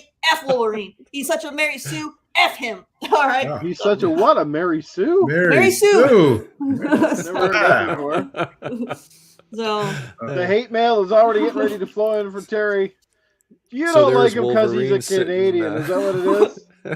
He's sitting there right next to Diablo 4. Like Wolverine and Deadpool they're both Mary Sues, and they both can kiss it. I hate them. Wow, so you're not interested in the. Sorry, Deadpool. I know you like Deadpool, but no, he can suck one too, man. So you're not. So I assume that you're not going to watch the Wolverine Deadpool movie. So no, I hate Deadpool. Hate him with a passion. So I don't find him funny. He's just arrogant. I don't. Well, find him me funny. and Mental next Halloween, where he's going out as Listerine and I'm Dead Stool. Oh man. Oh God. Well, dang, Terry. Yeah, that's not how you start. They suck. Obviously, like game leaks are really shitty amongst all things, and of course the people that got their personal information. We know how some of these weirdos act in the business. They go out and they harass and send shit death letters and all sorts of stuff to devs. So that's really sad and unfortunate. And again, storylines and plots and stuff like that. You're working hard in a game. You want to surprise your gamers. You don't want to have all that out. Release dates and stuff are bad enough as it is, but certainly pertinent information, like I said, story and plots, and or even maybe some of the games you're working on. Again, that's whole part of the industry. We like surprises. We like this stuff to fall when they're ready to display it, and stuff like that. So, Sir X-Men Terry just lost some cool points. Terry getting the hate train up in here. Yeah, she don't like the Canadian heroes because I think the Wolverine is from Canada, and same with Deadpool too, isn't he? He's Canadian. Yeah. Is it Saskatoon or Regina, isn't it? I think in Something the like first that, movie, yeah. in the first movie, he's Yeah. like, "I'm from Regina." It rhymes with vagina or something like that. It was fucking But you know, funny. I also hate Superman because he's right up there with the BS factor. So Oh no! you know, so Wow. yeah, As of next week, Cool Cat Terry will no longer be a panel member. Right, yeah. look, I got no love for Mary Sue's, man. Like no, Hey. There you go. no love. Damn. It's all Jeez. good. I love her honest opinion. She gives her honest take. Yeah, Anything yeah, else in it's this all good. situation, Terry? How do you feel about, such and such a journalist trying to downplay this now? Where they, like I said, they were glad to take shots over the bow when it came to Xbox stuff and ABK and everything else, but now all of a sudden it's kind of like, whoa, these things are really bad. We should be in the hush hush here. I don't know which one you're referring to. Well, I I did don't mention pay, one of the main guys right now is Game Over Greggy, like I said, who played I up don't know. all the rest of them. I'm not sure I know who that one is. Greg used to be on IGN. Then he came out with he's on IGN. not too funny. Is that what he is? Not too funny. Yeah, something funny. Yeah, it's Greg Miller. So Greg Miller, yeah. yeah, Game Over Greg Miller, yeah. Most people know him. He's pretty well known around the industry. yeah. He was probably one of IGN's most famous, hosts at the time until he went over and started his own show. Yeah, him and Colin Moriarty, they did a PlayStation show. Yeah, together. Oh shit! Kind of funny. funny. Yes, Yeah, that's the one. kind of funny. Yeah, the Xbox tax and the media bias. I don't know. It's just weird. Anybody else want to jump in on this whole conversation? Is there anything you could shed light on here? Yeah, I didn't read all the documents thoroughly yet, but go ahead, Mental. You can go ahead and say what you got to say. Sure, I'll be fairly quick. From my perspective, I don't care too much. Like, sure, there's corporate impact there with the leaks on the games and stuff. That's too bad. It's the personal data of the employees that I think is the real tragic part of this. I know how I'd feel if my passport information and all my information was leaked out. Man, that's got to just make for the worst holiday break any of them could ever have. They got to be just sick about all that. That's what I feel bad about more than anything else. And then the only other comment I really have is the one slide that's kind of going around. It's like the titles, industry, major shifts and threats. That one, honestly, I look at that slide and the corporate person in me that's seen a lot of, slide presentations and done a lot of slide presentation. That looks like it was done by a high school kid to me. I don't know who would have produced that slide at Sony, but if that's the kind of quality they're putting out on slides, it's no wonder they're having issues right now. The way it's worded, I'm just looking at this going like, yeah, like who would put that slide out to actually present to a team in a boardroom or anywhere else? I look at it and to me, it doesn't look real. Maybe it is. If it is, like I say, it paints an ugly picture. If these are the people that are, making decisions, I look at it and I just kind of shake my head. I would never build a slide like that. They're referring to themselves in the third person, which I find very bizarre. Like Sony's impact or Sony impact, that just seems bizarre to me that you would speak like that if you're presenting to a bunch of your peers in a boardroom. But again, whatever. I think maybe it's real, but I question that one. That's all I'll say. Very strange. Go ahead, Kay. Sorry. Real quick, I kind of want to take it from a different perspective that I feel like people aren't looking at it. So for me, I understand why gaming journalists, and I use the term journalist loosely because most of them are not journalists, but I get why they want to, post about leaks because it's news to them. But at the same time, these developers are basically your colleagues in a way, like you make these connections with them so that way they will give you the exclusive for when they're ready to talk about their games. So to me, it's like a slap in the face and disrespectful to then share leaks that is hurting them. It's like it's kind of messed up that it's like these guys are kind of like they're doing you a favor by talking to you about the game first over any a different site, but then at the same time then you will take no remorse over running them to the dirt. You know what I mean? It's messed up. Yeah. I okay. Well, for me, I do have remorse for the people that's there from through Insomniac. I mean, getting your personal information put out, that's not cool. I know how that feels. I was one of those people that was hacked in 2009, 2010 through the PlayStation 3 hack. I had my rent money taken out, and I went through hell to try to get it back. And so, so I know how that feels. Yeah. But when it comes down to the console war aspect of it, I'm all smiles, baby. I'm all smiles. For all the years I've got beaten down by stands, by trying to tell me that this is what's going on with PlayStation. This is why it's so dominant. This is, we buy games, we support this, we do that, blah, blah, blah, blah, blah, blah, blah, blah, blah. Mm-hmm. Every bit of this information that's come out, has proved, especially the latest thing that's talking about the numbers from the PlayStation 5 of what the gamers have spent money on. Once we found out that once Sony raised the prices up to $70, that the PlayStation gamers themselves are not confident on buying these games and supporting them because of Sony's greed. Mm-hmm. What Greg Miller and them did by not giving out this information is garbage. It's just straight pathetic, because he didn't have a problem when the Apple versus Epic Games information got taken out there. Neither, of course, Xbox. When Capcom, when those leaks came about, he had no problem with that.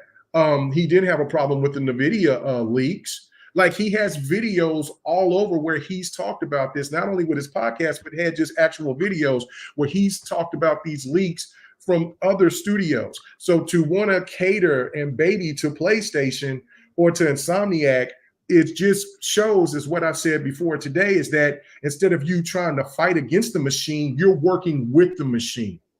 And when people say Xbox tax, which I'm not a big fan of that term, but there definitely is a bias, because you had a bias towards other developers and studios and companies to build your brand up. But then yet, because we know that Sony is, that you in Sony's pocket, that you want to make sure that you take care of yourself and watch over what it looks like you work for. And to me, that's just, it's egregious. It's garbage. And so I don't like that at all. The other stuff that's been coming out with the whole PC thing, it just comes to show that Sony has made the wrong decisions on not putting games day and date. They're losing money. It was really good when they had Horizon Forbidden West and God of War, and Spider-Man did pretty good. Spider-Man 2018 Remastered did pretty good. But after that, it was just a landfall. PC gamers do not want to look like a redheaded stepchild. They want to be treated fairly, just like everybody else. If you're going to put games on PC, do it that way. And and if not, like Mental and like Terry did earlier, they roll their eyes up in the air. There's other ways and other means to get those games if the gamers want them bad enough. But if they want to support your brand, the best thing to do is to show them that they are valued. And also with gaming services, you half-ass with the gaming services with the PlayStation Plus. Yeah, their games that they drop in there are great, but it's nowhere on the scale of their competition with Game Pass. Game Pass is dropping new games day and date. And when you're talking about, well, we're dropping quality. So you mean to tell me Liza P isn't quality? Wulong isn't quality? Adam, what's that other game? Sea of Stars isn't quality, even though Sea of Stars went to PlayStation Plus as well. But for the most part, you're trying to tell us that everything that you're doing is premium. And so you're willing to raise the price, but the competition raised the price, but offering more.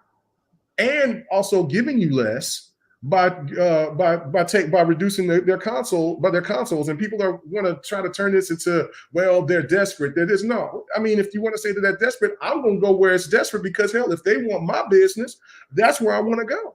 I mean, we just seen, everybody on this panel is saying, like, we don't want a mid-gen refresh. We just want you to do what you need to do. Give us a little bit of breathing time to where we can enjoy these consoles and your games, and not try to milk us for every little thing that you can and nickel and dime us to death. So, I mean, the strategy from what PlayStation is doing is ridiculous, and what Greg Miller and them is trash as well. And there's other advantages too to going day and date on PC. You Yeah. get full value for your marketing money, right? Right. You only have to market it once. And Yeah. then you get to charge full price for the game.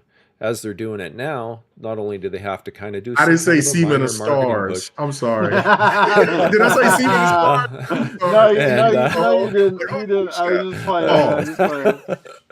But you know, Okay. they're not able to charge full price because, like Uh, you say, PC gamers, they're not stupid. They want value too. They want to be. Yeah. Who wants to play old games, right? I mean, Jim Ryan said it best, right? Who wants to play old games? And here they Right. are dropping games a year or two later. That's why their sales suck. If they Right. had that full push right off the start when it's fresh in everyone's mind, you'd see their games sell a lot better on PC. That's the Yes. reality, I think. Yeah. It's a No. And that's mistake not doing it. right. I mean, and that brings more value. I had this conversation with Mooch last year about this, Yeah. and Mooch was trying to say, well, they made a lot of money, and at the beginning, yeah, because there was a hype there in anticipation of like, okay, well, you're bringing these older PlayStation 4 titles here, but now we're going to get these PlayStation 5 titles here pretty quick. And they don't. And if you don't do even day and date, you can at least stay within that 90-day time frame where games depreciate at that 90-day time frame. So, and nobody would complain about that. But it's just like, damn, let the customer feel like they're getting some kind of value instead of you feeling like, well, okay, we're going to upgrade you to the director's cut. But instead of giving it to them for free, for them taking the time to pay the money to buy a PlayStation 5, well, we want to hit you across the head for the $10. Well, why I got to pay the $10? Well, it's because of the controller features and everything. Well, that's why I bought the console for. I thought if I bought the console, that was included. Well, that's not. That doesn't sit well with customers. It might at first, but eventually, when you keep doing it, it's going to harm them. And that's what I see a lot of with a lot of those leaks that's been coming out here. And the fact that the roadmap is Insomniac is now Marvel Studios plus. Yeah, very true. Right? Well, they're all testing the waters. You're trying to dip their foot in and see how far we'll go. We'll see how far our wallets open before we say enough is enough. Yeah. Like even this whole remaster thing, I understand why they exist in the grand scheme of things, and they're not all bad. But we're talking about a lot of games. So you look at Capcom and the Resident Evil games, right? Like most of those were on several generations back. I kind of get it. They were before 4K. They were generations before 60 frames. We're also talking about remakes, and a remake is totally different than a remaster. We're not talking about a resolution bump. We're talking about games that added a lot of stuff, improved gameplay, improved camera, improved frame rate, that stuff I can get behind because you are literally spending more money to remake something. This whole Last of Us 2 coming out, and then of course canceling the multiplayer. Like Sony's just been nickel and diamond people to death here, and they're really they're all of them. Like it's the controllers are getting more expensive now, and they're all pumping these things out left, right, and center. And of course, that's where they're making a lot of money is on controllers. We all know that. That's where their big margins are in accessories. I get it. But like I said, they're all doing it. And when one leads the charge, especially when you're the industry leader and you're the one who goes down that route, then everybody starts to follow. And you see that through a lot of things. I can tell you from being in the sporting goods business. The big boys will do something, and then of course the other guys got to follow suit. A lot of times, they copy something or they charge more because the other guys are charging more, and it just, it's a never-ending cycle. And there has to be some limitation. There has to be a little bit of pushback from gamers and from the communities, or things are not certainly going to get easier in our wallets. Game Pass has certainly been a huge help and a huge boost for players on a budget that want to play more games, want to experience more games. I think the only people often crying about it are some of the AAA guys. But as far as the indie devs, it seems like there's a lot more positivity around it because a lot of times they get lost in the shuffle. And they get way more exposure by being in Game Pass and by sitting out there and waiting for the game to sell on its own. That isn't the case in every, isn't the case in all the scenarios, but I think for a lot of them, they're happy they were in Game Pass because a game like the developers of the Descenders, for example, they came out and said, their game saw a massive spike in the amount of people playing it. and that gets more people Mhm. buying it. That gets more people on DLC, and it gets, and especially when you're building a sequel, especially if you're a new IP and you're trying to get out there, to build a sequel, it often comes off of word of mouth, and you'll do a lot better. I mean, you look at how what's his name studio started very small. The guys that made It Takes Two, right? Oh What's it? yeah, yeah. You look at where they are now compared to where they started, and they're already bigger, and they're going to continue to grow. And getting a Game of the Year award was huge for them. And their Huge game was in a exposure. service as well with EA Access. And that's an EA Or EA access. Play. Yeah. But you look when they made a Tale of Two Brothers, which is apparently now getting a new update or remake or remaster or something. Good. Like, just it's an interesting scenario, right? Because there are, and now they can play a little bit around because now they're getting a little bit more money. They got a big publisher behind them, and they got a little bit of leverage now that they didn't have 6 or 7 years ago. So. Good on Joseph Ferris and his team. That was an amazing game, by the way. It Takes Two. If you guys have never played it, by all means, go do it. Can I ask you guys a question? Because I asked the same question earlier. Okay, so I'll start off with Terry. Terry, can you name me your your most memorable consoles? My most memorable consoles? Yeah, or console, whichever one. Yeah, you can be more than one. I guess for like my best memories would probably be, probably like the NES, the N64, and the PS1 would be the ones that impacted me the most in my life. Okay. All right. What about you, Mental? Man, geez, I go back a ways, but you know what? I'd probably. Oh, that's a tough one, man, because I loved my Intellivision. I still have it. That was a lot of fun. Great. And my Sega Genesis was pretty cool too. And I was away from console for quite a while. But I think what's sticking out in my mind was still the thrill of the Xbox 360. First time I powered it on and seeing that startup screen on, my high def TV, I was like, oh, holy crap. Like, this is the shit, right? And then you throw in Gears of War and it was like, that was awesome. And, combine that with, it was a Christmas present for my wife.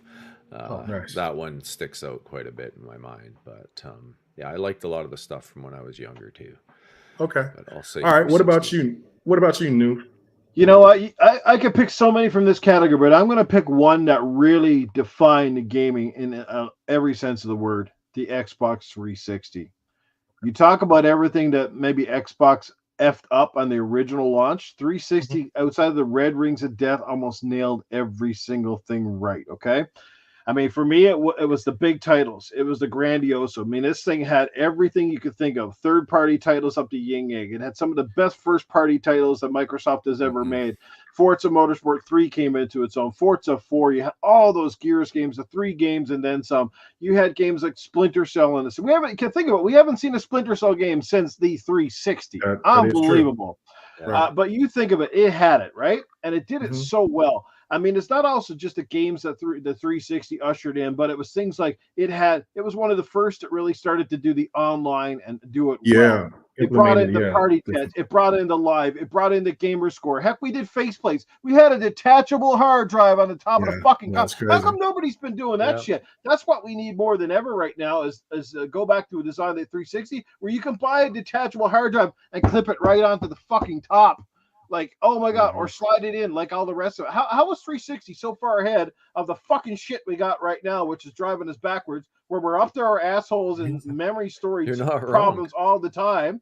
The 360 did so much stuff right. It did faceplates. Now, we're getting $60 flaps to go on the big vagina PlayStation 5.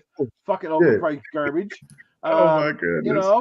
Well, I got a point to this. Go ahead, Jerry. Right? Just stick with skin it, man. Just buy a sticker, man. It's cheaper. Right? Even the Red Ring of Death, though, they did that right. They extended the warranty by 3 years. Right. They covered their ass on it, and there shouldn't be anybody out there that didn't get a free replacement. 360 still and if you didn't get one, you did it wrong. It still had one of the best controllers that people love to this day. 360 even had the little micro headset headphone that nobody's even brought out since. And people are saying, can we bring that I don't know why they didn't bring that back. I love that thing. Like, I think of all the shit the 360 and the phone, it was a phone too. Like it was so dope. Yeah. But Microsoft hasn't even made an efficient fucking the dashboard has not even been efficient since the 360. Remember the old blades? How did he fuck that up? That was awesome. That was blades awesome. were wicked. Everybody knew that. I like Xbox Series X system. I hated the Xbox One system. But anyway, this is just a method to my madness why I asked this question. They even had the avatar shit was cool on the 360. Oh yeah, the avatars was great. That up. It's like they had everything in the three. It's like you guys, all you do is make it better, but you fucking went backwards and you concentrated on TV and you concentrated on DRM and you concentrated on everything but the fucking console and the games. And that's why the 360 dominated, because people wanted the console to play the best games on the fucking planet. We're right there. You can't say it any better than that. Xbox, all you had to do was follow that template. You guys would have been killing it now, but instead you went and fucking put some shit smear on shit and you confused the market. I don't know. Honestly, go back to where you were with the next iteration of consoles and maybe you'll get it right for a change. Anyway, I went on a tangent, but the 360 was fucking a beast. It was a beast. But the reason why I asked that question to you guys is this, is that none of you on this panel mentioned, of course, the Xbox One, the PlayStation 4, the PlayStation 5, or even at this point, the Series X. You said, and for me, it's the PlayStation 1, the Genesis, and the 360, right? Are my most memorable consoles. But the reason why they were so memorable is what you said, Noof, was that it was the games, it was the variety. Xbox One lost that because they didn't have the variety. PlayStation 5 does not have that variety. When people talk about quality and things of that nature, what was quality is that you had gems that were AAA, but you had those small titles or those titles that you didn't know. And that's what, to me, is when I'm looking at those, because I'm bringing it back to what your question was, of those leaks, is that PlayStation with what they're doing with Insomniac and for what we know so far, what they're doing with Naughty Dog, they haven't gone back to what made PlayStation great from the PlayStation 1, PlayStation 2, and PlayStation 3 era by giving gamers that type of variety from small to big games. They're only just doing nothing but the home runs. Xbox seems like they're trying to get to that. Game Pass is helping them get there. I hope to God that PlayStation can do the same thing, because that's what makes Nintendo great, because of their variety. So that's just me. That's why I want to ask that question, because everybody agrees that like the 360, PlayStation 1, 2, and in television, stuff like that was much more because of the variety. It didn't matter the size of the game. I'll tell you right now, and people will disagree with me, but right off the bat, I've said this before and I'll say again, I love what Game Pass is. I love what it stands for, and I love the value and the composition that it is for gamers. You used to hate it. Well, it's not so much it itself, is what it kind of stands for and what it's sort of directed away. And again, because everybody knows that I'm a physical gamer. I believe in physical copies. I believe in supporting brick and mortar stores. I believe in going in and getting physical. And it's walking into a store and knowing that a retailer is not carrying the copies of games that I want, because they don't want to carry them because they know they're on Game Pass. And I'm the fossil, I'm the dinosaur, and I'm like, they used to have. Look, I knew things were changing when I walked in to buy my copy of Halo Infinite. Yes, I have a physical copy. I walked in and they had maybe a handful of copies. Back a couple of years ago, that store would have been littered. There would have been hundreds of copies of Halo Infinite. Okay, that's a game that would have issued at midnight launch alone. And that was a big eye-opener for me. I said, fuck shit, it's really changing. When flagship Xbox game, I have to pre-order a copy. I can't walk in. Hell, the GameStop still got like fucking 40 copies of NHL every fucking year. The same ass garbage ass game they keep making every year, but they got copies of them all the time. But I can't get an Xbox game like Halo unless I freaking pre-order. What is going on? Are we in the Stone Ages? Like, because the market is dictated. Like, remember in 2013, people were scared of digital content. Now you come to 2023. It's like a 85 to 15, 85 to 15% swing between where digital is much more important now. Like, and yes, I'm with you on the whole, I miss those times going to GameStop or going to Best Buy and going have those midnight launches. Lineup. But convenience is king now. People love convenience more than they do, getting up, going in their car at midnight and going to sit with a whole bunch of strangers. It's too late for Microsoft to reverse the fact that it'll cause a shitstorm if they do. But I keep telling you right now, they shouldn't have had day and date. And they certainly shouldn't have done it for PC. I'm sorry, I don't mean to sound like the PC guys are going to get Hey. the shit end of the stick. But if you're going to do day and date, at least do it on the console. Yeah. Make people run out and buy the console. Leave it like 6 months to a year before you put the big titles over the PC. No. Yeah. Because it would make people buy. That's why they buy a PlayStation instead of the PC, because they know that if you want God of War and you want it today, you got to buy the PlayStation to play it today. And for people that are really into the FOMO, they will go out and buy a console to play that title. They do not do that with Xbox. Hell out of the PlayStation 5 console, but the software is down across the board on PlayStation 5 because PlayStation shoot themselves in the foot. Instead of charging $60, they charge $70. People like, wait. That's the problem. As a PC main, I'll tell you right now, they just won't get the sale. They won't sell the game. If they don't put it out day and date, they're not going to sell it. I never bought console games on PC. I just didn't care. There's so much to play on PC, it doesn't matter. But if they have that marketing push and they put it out day and date, odds are they're going to sell more copies. Well, this is the magic question. Why buy an Xbox? What is it for the console that you need people to have? It's or value. Is the console just a complete option at this point? It's value. Yeah, there's value in a console, right? Like you're getting great bang for the buck. And that's what they've lost a bit this gen, because the consoles have not come down in price. There's something wrong with the world today that all you have to do is say inflation and everybody goes, oh, I guess, yeah, you got to pay more for it. No, you don't. Those things cost a fraction of what they cost to build from when they launched. It's not even close. Like the NVMe alone was one of the most expensive components in that thing when it launched. It's like a sixth of the price that it used to be for that 1 terabyte NVMe. It's nothing. It's a drop in the bucket for them. The silicon wafers that they build the APUs on, they cost half as much as they did at launch. The thing costs a fraction of what it did then. And there's no reason in the world they still cost this much. That's the problem. The value proposition of just, 2 years into the console generation, they used to see these things come down in price so much that it just made sense for people to go buy a console. Right? Like it's, oh, geez, they're so cheap now. I might as well buy one and have it in my living room. I knew plenty of people that were PC gamers that did that. They just, oh, well, now, 2 years in, yeah, look how cheap the 360 is. I can get one for $200. They go out and buy a 360, right? Why not? Made sense. This gen, what did I say our sale price was in Canada? $500. Who's going to buy that? I can remember buying extra Xbox 360s because they were $226. And it just seemed like, oh, geez, that's so cheap. Might as well buy one. Okay. And also, well, I just want to say, to add on to that as well, is that Xbox has also added things like Play Anywhere, because look, even Phil Spencer alluded to and also admitted that, look, they lost the console, sales situation or whatever you want to call it, against Sony last gen. Sony sit there and just showed that Xbox will never catch them. They just won't. They're capped. And consoles all across the board are capped. And the longer that these generations go, which I don't think that we don't have that many more generations console wise, that the sales will never catch what the PlayStation 2 did or what the Wii done. Or even what the Switch, when the Switch is actually done selling. So the Xbox is capped at what, between 60 to 80 million at its peak.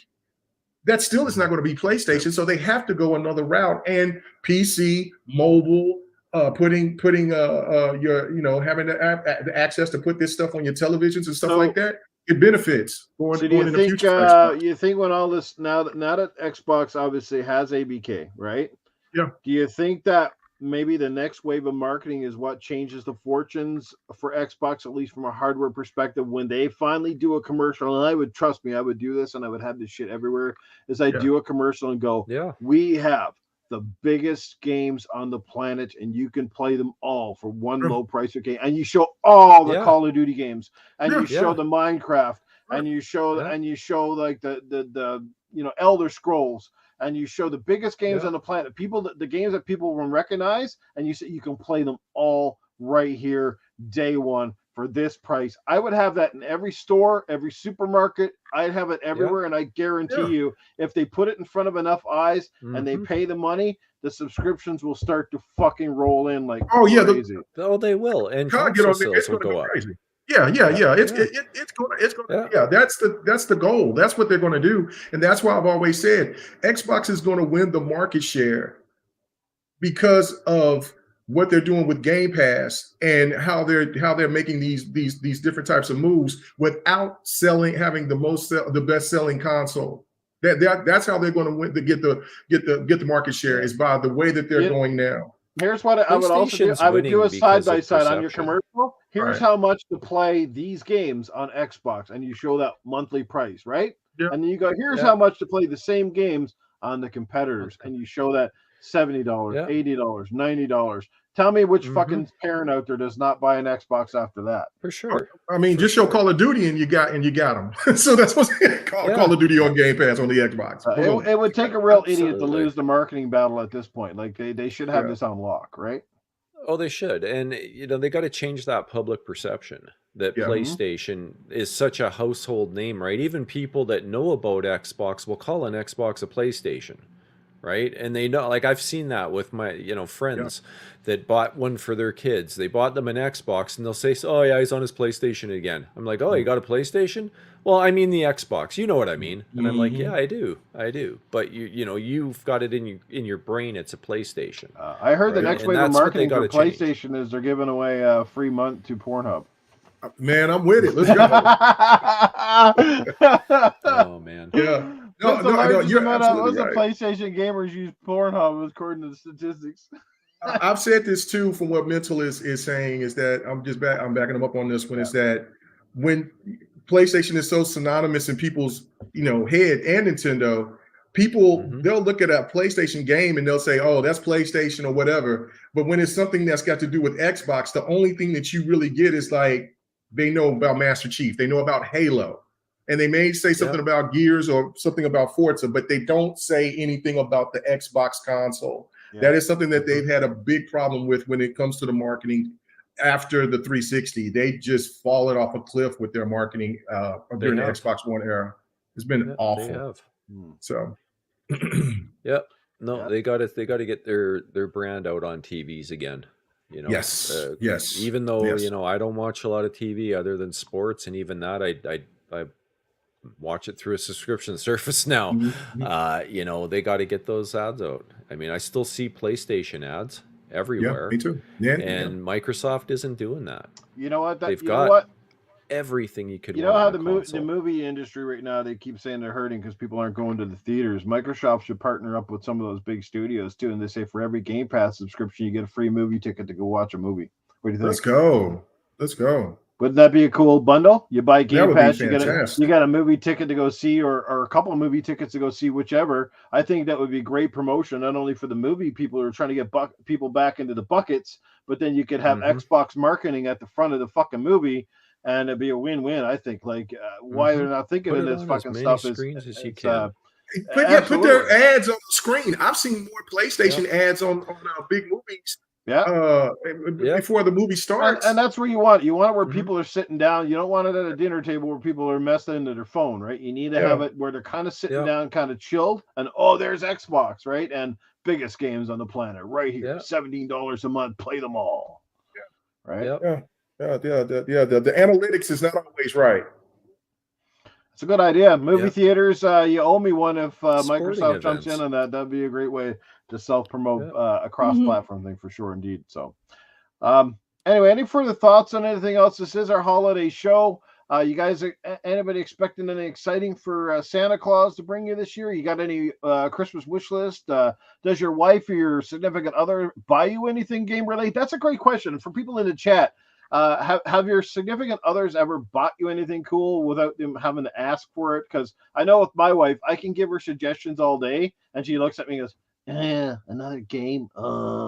She kind of groans, but I know some of my friends got their girlfriends are fucking like you think Mr. Boomstick wife, she's fucking super cool. Like, dude be like sitting at home, next thing you know, his wife brings him home like a fucking really cool ass game thing. You're like, God damn. Like, he doesn't even ask for it. She brings him home shit, and you're like, I need a wife like that that's in tune with my fucking needs. You know, Well, I did mention my wife bought me my 360, that's and pretty good. that was pretty cool. She usually would go out and get me a video game of some kind. She's done that many times in the past, but honestly, since we've had the kids, it's been more about them. So Right. that's what we typically do. We look after the kids, and we don't worry, but we kind of treat ourselves leading up to Christmas more. So we'll Right. pick up something for the holidays, but the idea of buying each other big gifts is long in the wind. Sure. Okay, but if you had a wish list for one item to go under your tree this year, Mental, and you could have anything, game related. Ooh, A new, maybe a new 4090. graphics card. Yeah, new 4090. Yeah. How about you, Terry? Does your significant other, your man, does he ever buy anything cool game related? Do you kind of have to tease him for it, or do you buy him all the shit and vice versa? And what would be under your wish list? Like, no, I mean, it's one of those things where if we want a game, we just buy the game. Right. You know, it's not like a special thing.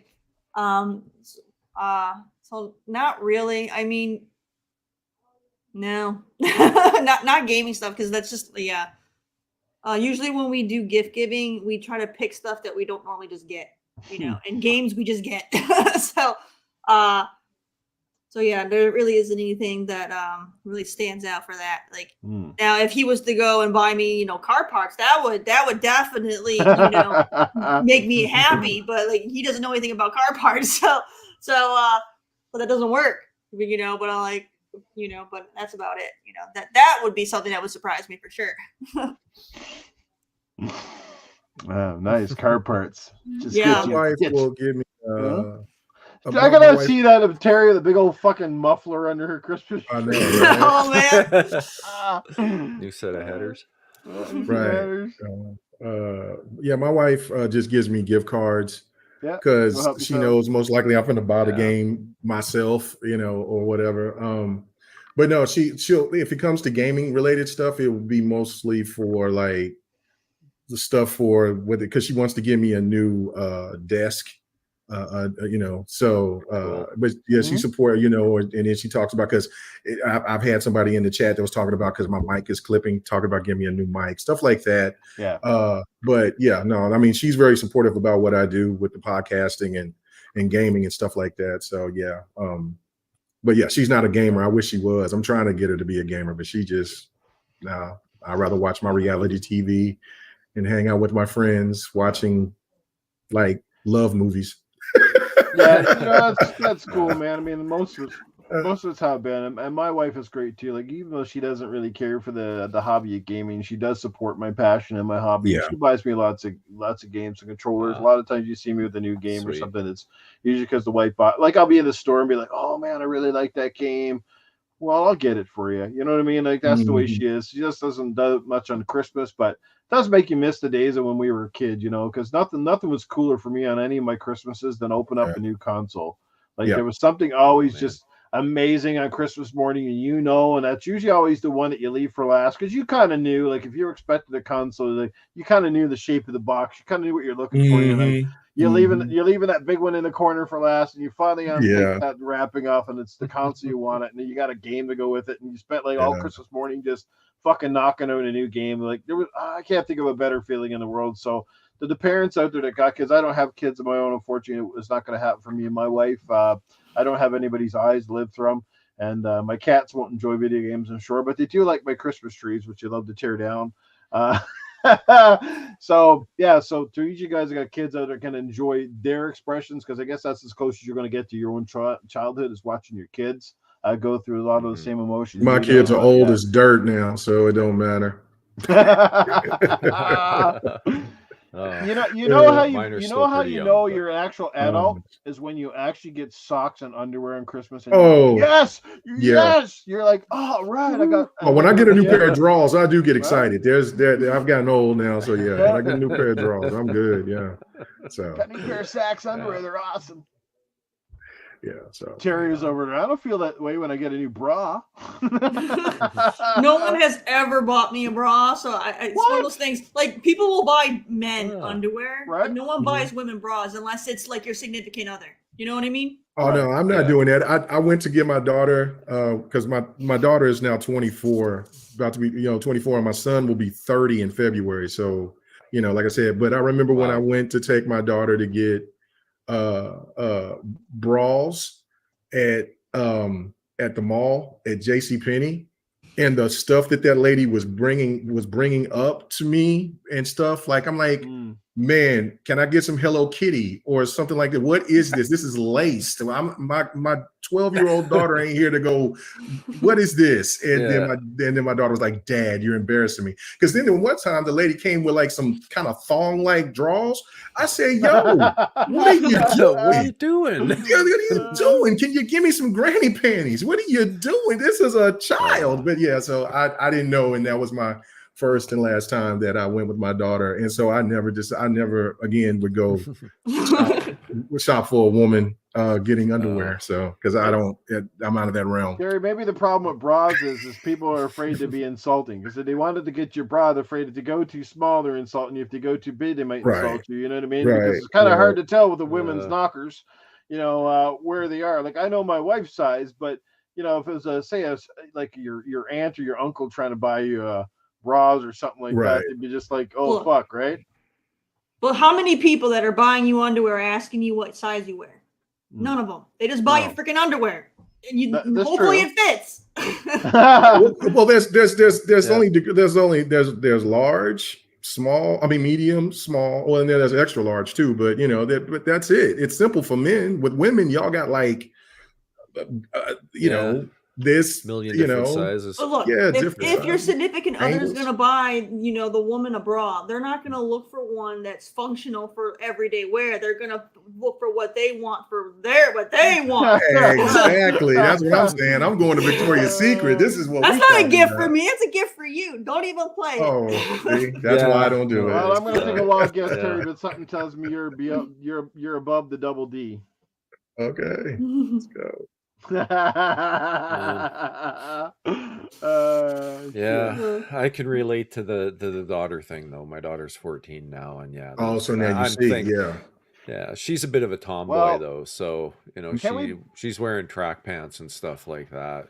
But can we buy girls fucking jeans that aren't full of holes nowadays? I don't understand why that style came back, but I wish that style would die. You can't. My grandmother would be like, why don't you just buy you a dish rag and stick it onto your legs, right? Like, what the fuck? Like, see, again, that's where my daughter's like, I don't want holes in my pants. Like, give me something without holes.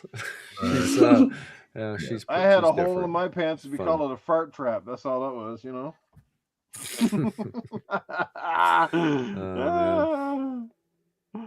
Oh shit! Was it Sir X Man? What did you say? I just give the woman my money, so you go buy your new bra or panties. Panties. He said patties. He was out there panties. Yeah, no way. Just give her a fucking box of maxi pads. All day. That's a nightmare too, because if you get the wrong one of those, then because you get her the big old box, the big wide ones. There was one time that she told me to get a certain pair. It was for my wife, my girlfriend, and then I got like pads because I just they're all the same hell, and she got pissed. So I was like, okay, I won't do that again. And then She was my husband and I got that figured out. What do you think I'm packing down here? The Grand Canyon? my husband, he has no problem getting that stuff for me. I always just tell him, this is the brand I want. Find that brand, start taking pictures, and I'll tell you what one I want. And then he grabs it, and we're done. It's easy. Yeah. I just gave it up. Like, no, you just go ahead and do what you got to do. So a lot of lessons learned with my daughter, and then with my girlfriend, wife now, and all that stuff. So. That's superhero pants, superhero maxi pads. Instead of wings, they come with capes. Yeah, right. The Wonder Woman. Right. Well, that's why we always call them the Wonder Bra, because we wondered exactly what size your boobs were under that thing. Let's go. Oh man, we are off on a gaming after dark tangent over here. This is crazy. Oh shit. Good stuff though. Any further comments on everything? We're going to get ready to end the show. We're actually past the 2-hour mark, but we've been having a lot of fun. We're obviously going to bring in Handy Andy real quick, and just do a couple of questions before we do our draw for that Xbox headset lamp. So, without any further ado, I guess I better bring in old Mr. Handy Andy here. All right. I got a link. Before. I don't think he has. He might be in for a real treat here. Yeah. All right. Where you at, Handy? You guys got questions for Handy Andy? Get ready. Okay, here we go. Have you seen Handy Andy before, KMEGA? I've heard Handy, but I haven't seen him. I didn't know that. You know who my boy is Clytus. You know what I'm saying? So yeah. Welcome everybody. Oh my God! Merry Christmas, Happy Holidays! Holy fuck! Whose dick did you pull to get fucking KMEGA on this show? Like, wow! He's like he's one of the coolest people I think you guys have ever brought on this show. Like, honest to God. Honestly, you know what? My girlfriend, though, I asked her for the video game. She didn't give me a video game, but she gave me herpes instead. The dirty bitch. Oh, that's not a very good trade-off. Oh, it's almost as disappointing as a mid-gen refresh. You guys got any questions for me, guys? Because this chat's amazing. You're going to do a really cool draw here in a bit, too. Oh, so excited.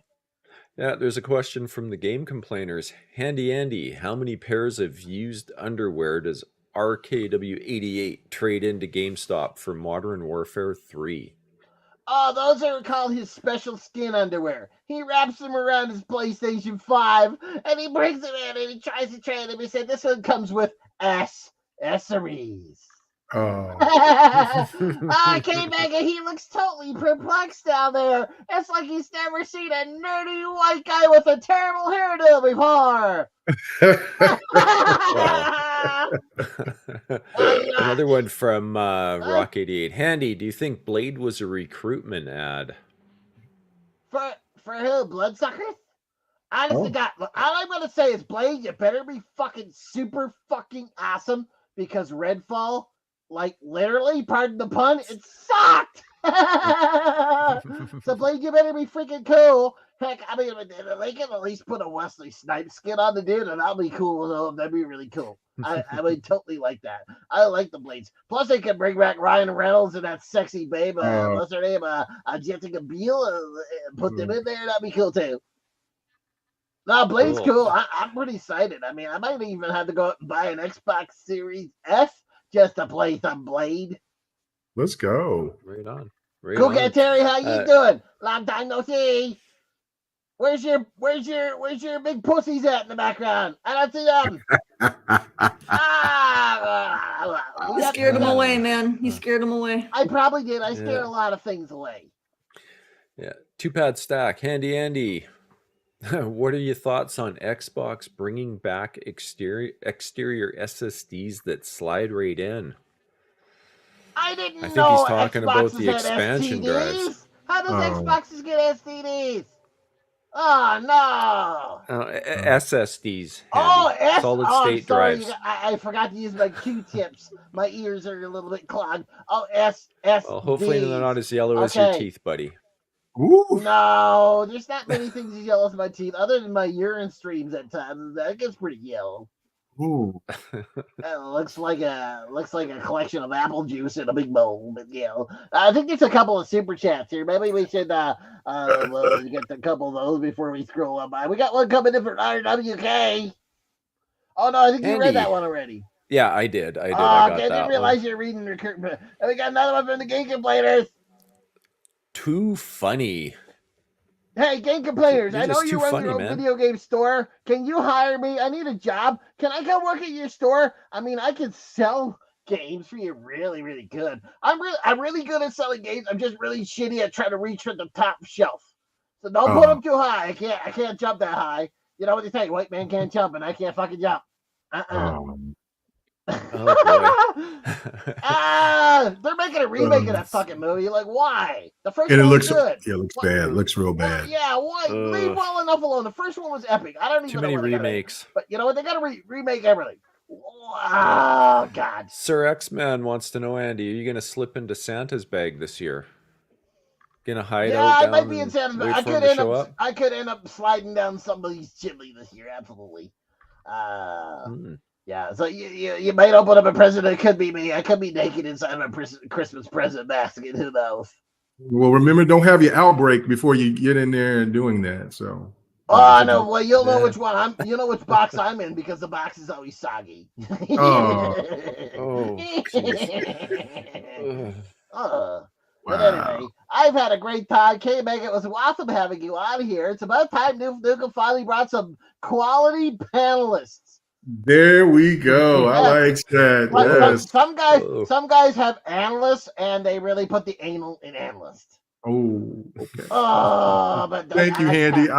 I really appreciate it. Hey, have you got a chance to talk to my boy Cletus? Because I haven't seen him in a really long time. Do you know Cletus? Because Cletus is one of my favorite people, man. I can fucking smell Cletus. He's literally like 40 feet away from me. It smells like piss and vodka. That's my boy right there. Oh my Good deal. God. Cletus, do you have to? I guess Cletus got to come out here. I'm gonna go. I want to wish everybody a Merry Christmas because I can't stay at Noob's hand up my ass any longer. Like 20 minutes at a time is all I can handle. This is brutal. So I'm gonna go. Okay, but anyway, guys, it was really good. Bye, Merry Handy. Christmas, everybody. Hope you get something nice for Christmas. And don't forget, like Mag said last week, they got soap dildo dispensers you can put on your bathroom wall. Those are cool. The wife will definitely like them. Just if she starts to back up into the damn thing, don't say it wasn't sorry. Oh. All right, there you go. Thank you. Very nice to meet Handy. Handy is Handy. He's a character. He's wild. He's real wild. He is definitely wild. He's out there. Yes. He needs to get some cream for that for them herpes, but other than that, he's wild. All righty. All right. So I got to bring on. You can't even see him. Cletus, you here, buddy? Cletus, you haven't been on for a while. I guess Mega wants to talk to you. Man. We're here for the Cletus here. It's Cletus here, boys. It's Cletus. Never mind listening to Handy Eddie. That guy, he sucks. It was real good to be here, everybody. Hope you're all having a fantastic day. It's like I've been a while since I've been around these parts. KMEGA, it's real good to see you here. Good to see you, man. How the fuck you been, son? What's going on? Man, I'm just living the life, man. I missed you every day, man. Since I was on the last show with Noof, and the only person I cared about on that podcast was you, Cletus, because you preached the gospel, man. So I just wanted to say thank you. I listened to your advice. You know what I'm saying? I won't tell anybody what we talked about privately, but man, I really do appreciate it. I don't believe a fucking word that you're saying because you know why? You didn't send me any cards. I didn't get one in the mail from you. Well, I didn't want people to know that we knew each other, but you know, I'm not there to fence. You know what I mean? I don't got. You don't emails. like name dropping. I don't got emails, but if I go to Taiwan, heck, I could go down the street in Arkansas. I can find lots of she-mails. But I got mail, like a mailbox. Heck, they gonna give me trouble now for calling it a mailbox because it's supposed to be a he, she pronoun. What the fuck you call it box nowadays? Oh, yeah. God dang. Yeah. I don't even know what's going on with this world anymore now. It's so fucking shitty. I can't even get behind a case of Budweiser beer anymore now. That's a crack, Jack. What's going on? I don't know, man. I mean, I think Bud Light is fine now. I mean, we've seen what's that dude that was shooting them, was shooting the Bud Lights, Kid Rock. He was outside seen with a Bud Light. So I think everything is fine now. And also the guy that owns USC, he's sponsored by Bud Light. So I think the tough stuff, all that is all out the way. So you can get back on the Bud Light, brother. I guess what you're saying is as long as you got a guy named Dana White and a Kid Croc over there, it's all gonna be okay. Is that what you're saying? It's okay. All behind it. It's all behind. There. Hot for Dan. That's all right. I'm drinking that one from Grand Theft Auto, Pibweiser. Yeah. That's the one that I'm Pibweiser. That's a better beer there. Now I go up to Canada. I'll get some beer off of Mental Line. That shit's expensive up there. This fuckers, it charges a lot for beer. I don't know what they put in it, but thank God they ain't putting in what this go. You hear that story that was her Amaranth? She's selling beer with vaginal yeast in it. What the fuck is going on? I did hear about that. I thought it was bad that she's selling her bad to her. Now she's selling beer with vaginal yeast in it. I thought I seen it. People call me fucking weird because I slept with my sister. Oh, I mean, come on now. I mean, it's the same. It correlates together. It's all the same, Cletus. It's all good. You know, if she's going to put her juice box in beer, then you should be able to have relations with your sister. Well, I suppose. I mean, you could use vaginal yeast bread. We could make a couple of loaves over there. Got it. Anyway, guys, I'm not going to take up your whole night because it's like running almost. You guys going to be here a long time. What? Cletus have a Bud Light and a squirrel for dinner. Yeah, that's right. That don't sound like a bad call. Sounds good. Cletus, you're looking forward to the next season in NASCAR. Of course, I'm looking forward. I like racing tracks that goes around. But you know what? The next advancement in NASCAR is going to be, according to the leaks you guys were talking about, the cars is going to go the other way. They're going to go the opposite direction. That's the next big thing for NASCAR. They're going to go left or right instead of right. You have to turn right all the time? Absolutely. That's the new thing. Wow. Some guys can't steer to the right, just like the wife. She can't turn right at all. She hits the mailbox on the inside. All right, but anyway, guys, tires on the other you side have of the yourself car. a happy holidays. I hope you get some happy holidays, Cletus. Tell the wife and everybody I said hello, and your sister. I know that y'all are close. I plan on kissing her under the camera toy. Absolutely. You guys have a good night, y'all. I'll see you later. Goodbye, Merry Christmas. See you, Cool Cat. Cool Cat Terri, it's okay to smile, Cool Cat Terri. I don't mind it. I like when a girl shows her teeth. You know, in my parts, we don't see teeth. There ain't no teeth in I'm from. I got 6 relatives. Between them all, they got 4 teeth. And the only good thing about that is our dental plans is fucking not very expensive. All righty. Jeez. Okay. There goes Cletus. Cletus is the baddest dude on the planet. That's the baddest white man on earth, man. I love me some Cletus. God dang. That was something.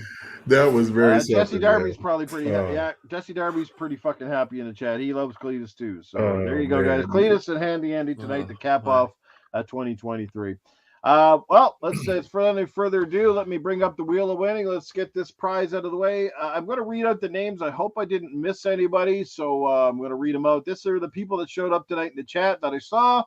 We got Doggy Dog 420, Stinking Corpse, Timothy Dixon, Jesse Darby, Talos Ray, General Spartan, The Game Complainers, Joe Dunmore, Peeve 1973, R. Rob, You're Wicked Hot, Thimber, Victor Click, Cyber Gunter, Invader Gaming, Sir X-Man, Jason Max, Draven Arrow, Iceman LMH, The King, Dreadpool, It's VB, Two Pad Stack, Chaos Theory 81, Splendiferous, Future Generations, RWK 88, Mike Bates, Rico Dennis, TSWS Gaming, The Mag, Dark Zone 2525, Royal Boyle, and Sergeant Sentinel Gaming. Did I miss anybody from tonight's chat, people? Give me a hell yeah if we're doing good. I think I got everybody. I think so. Yeah. All righty. All right. I think I got everybody. So with any further ado, it's time to bring in the screen, bring up the wheel of winning. Let's do that here. All right. Here we go. Adding it to the stage. You guys know this ain't rigged because it's all random. And here we go. There's the names. You can see them on the board right now. Let's do this. Who's going to win that phenomenal? Now, first of all, make sure that you are following me on Twitter. So when I send you a goddamn DM, you can claim this thing. All right. So here we go. Let's find who's going to win it this week. Jesse Darby drops one more super chat, though, before we go. Merry Christmas, Cletus. $2. Thank you, Jesse Darby. Thanks for all the super chats. As I've said from day one, they are not required, not demanded, but greatly appreciated. So everything helps to keep this channel running and helps to go with the giveaways. So, all right, any further ado, here we go. Let's hit the spin the wheel.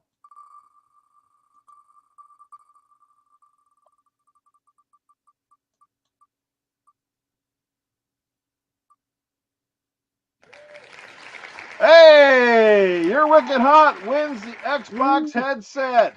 This guy I know for a fact follows me on Twitter, so congratulations, Wicked Hot. I will be sending you that headset momentarily. Congratulations and Merry Christmas. Pretty good little prize, if I do say so myself. So there you go. Congrats.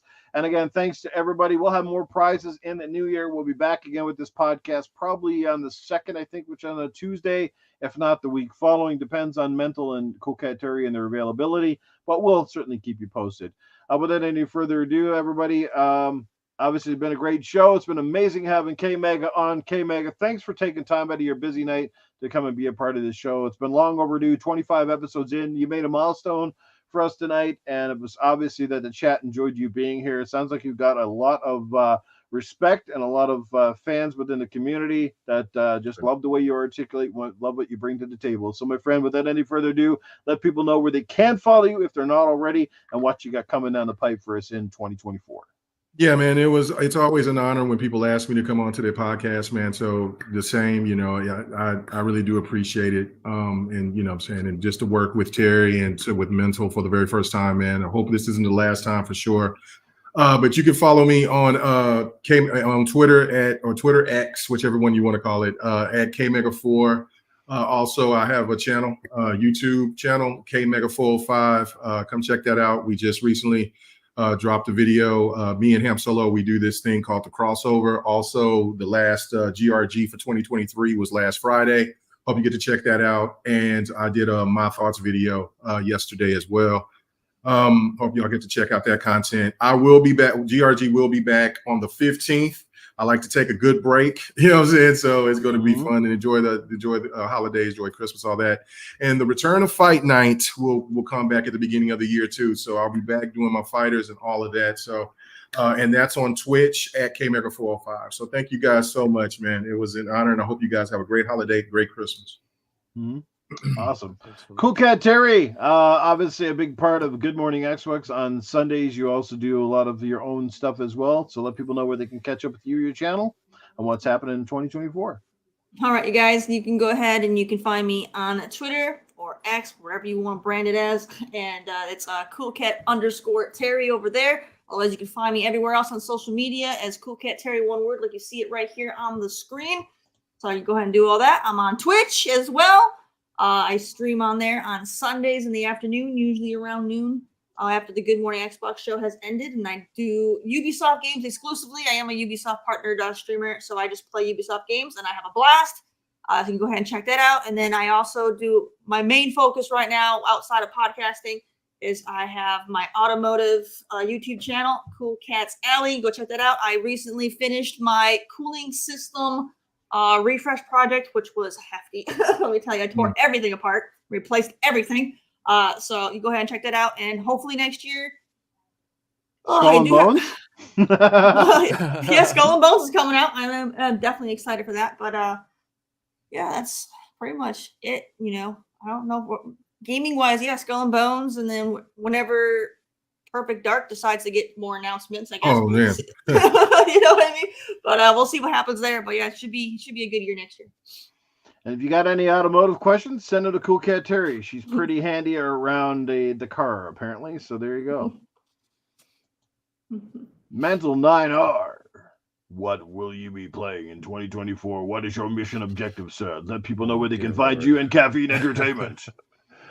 Well, I am Mental 9R pretty much everywhere. X, PlayStation, Xbox, Steam, you name it. Pretty much Mental 9R everywhere, except YouTube, where Caffeine Entertainment is the channel that I'm slowly putting stuff out on. Got a few more ideas that I'm going to try and maybe get a couple videos up over the holidays. We'll see if time permits, but I do have a couple weeks off work, so I can actually do this stuff with a bit of time during the day for a change. So looking forward to doing that. And other than that, happy holidays, everyone. Thanks for putting up with us for what I think it was show 25 tonight, if I'm not crazy. 25 milestone. Yeah, time flies. And looking forward to seeing you guys all again next year. Indeed.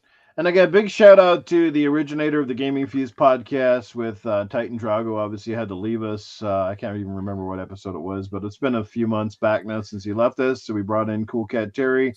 Obviously, Mental is fantastic. It's been working out really good, but it is, like I said, it always sucks when you got panel members that have to leave. But I did want to acknowledge him and his efforts to be with us. It certainly kicked us off and got us rolling. And like sure. I said, I'm loving this podcast. I love our chat. We've got one of the best chats out there. Just so many great people here, and they're here on a weekly basis. Like I said, you guys are greatly appreciated. We love the fact you show up here and support. Can't appreciate it enough. Thanks so much again. To share this stuff out, tell people more about it. I'd love to. Honestly, it's a small goal of mine, but certainly by midway through 2024, I'd love to see this channel hit the 2,000 subs mark. I'm not that far away, but I can't do it without your support. It's been a pretty stagnant road this past year. You're not going to lie. And it's kind of weird because I was building a lot of momentum until I took a bit of a break, and I don't know what happened since then, but it's been a little bit stagnant. But, at the end of the day, I'm not here to complain. I'm very grateful for everybody that is, because like I say, you're amazing. But yeah, it'd be nice to hit it's a personal milestone. It'd just be nice. I've been hovering at about 1,700 and something for a long time. And that's a lot. I know for some people, they would say, well, that's great. And it is great. It's fantastic. But, we all have these little personal milestones we like to hit. And I would love to get to 2K and work on from there. So, but I can't do it without your support, without the shares, with all the likes, the word of mouth. And if you don't like the podcast, you don't like it. I can't do nothing about it, but apparently the people that show up here definitely do, because they're here almost every week. Vic the Click, he drops one more $2 super chat before we go. Mental, you can take that one away. Amazing episode, guy/lady. There you go. I appreciate the Game Complainers, man. Appreciate your support. You've been one of the best ever since you came on board and discovered the channel, man. So, but anyway, fantastic people in the chat. I'm not going to keep everybody any longer. Oh, there's a kitty. That's not Cheddar. That's which one? This one's Biscuit. That's Biscuit. That's what I thought. That one's got more white on it, right? Yes. Yeah, that one's a little more orangey. Yeah, that's what I thought. Thanks, RWK. Greatly appreciate it. And just the word of mouth again. I'm aiming for the new year. That's one of my big missions next year, is to bring back the community game night. And I'm looking at Sunday evenings at about 5 Eastern, 7 Mountain Time. I'm going to try to work on that time. We want to try to find the best time for kind of everybody. It doesn't work real great even for our crew across the pond in the UK, but I'd love to bring back a consistent community game night. I'm going to be looking for a consistent co-host. So for the Sundays I can't be a host, we'll have somebody else to kind of take it over. I think it's totally doable. I'd like to bring it back and make it a big spectacle and get the community involved and all of the podcast people that I know coming in and jumping in on some of these great games. And we got to get more community involvement and more people playing games and not just talking about them. We'd love to get this crew on, and KMEGA and his crew and everybody together. It's a lot of fun, especially, you can get fans of the shows to come in and play games with some of the hosts. And I think it's great stuff. But anyway, without further ado, you guys know where to find me on this channel and hanging out with other people when I get the old bat signal invites every from now and now. And on behalf of Arnold, Handy Andy, Cletus, and Safe House Sam, they wish you all a Merry Christmas and thank you all for your support throughout 2023. We look forward to coming back bigger and better than ever next year. But until then, I want to wish everybody a Merry Christmas, a Happy Holidays, Feliz Navidad, whatever applies to you, and a Happy New Year, everybody. Take care, be safe, spend time with your family, play lots of games, and just have fun. We love you. Take care, everybody. Cheers. Peace.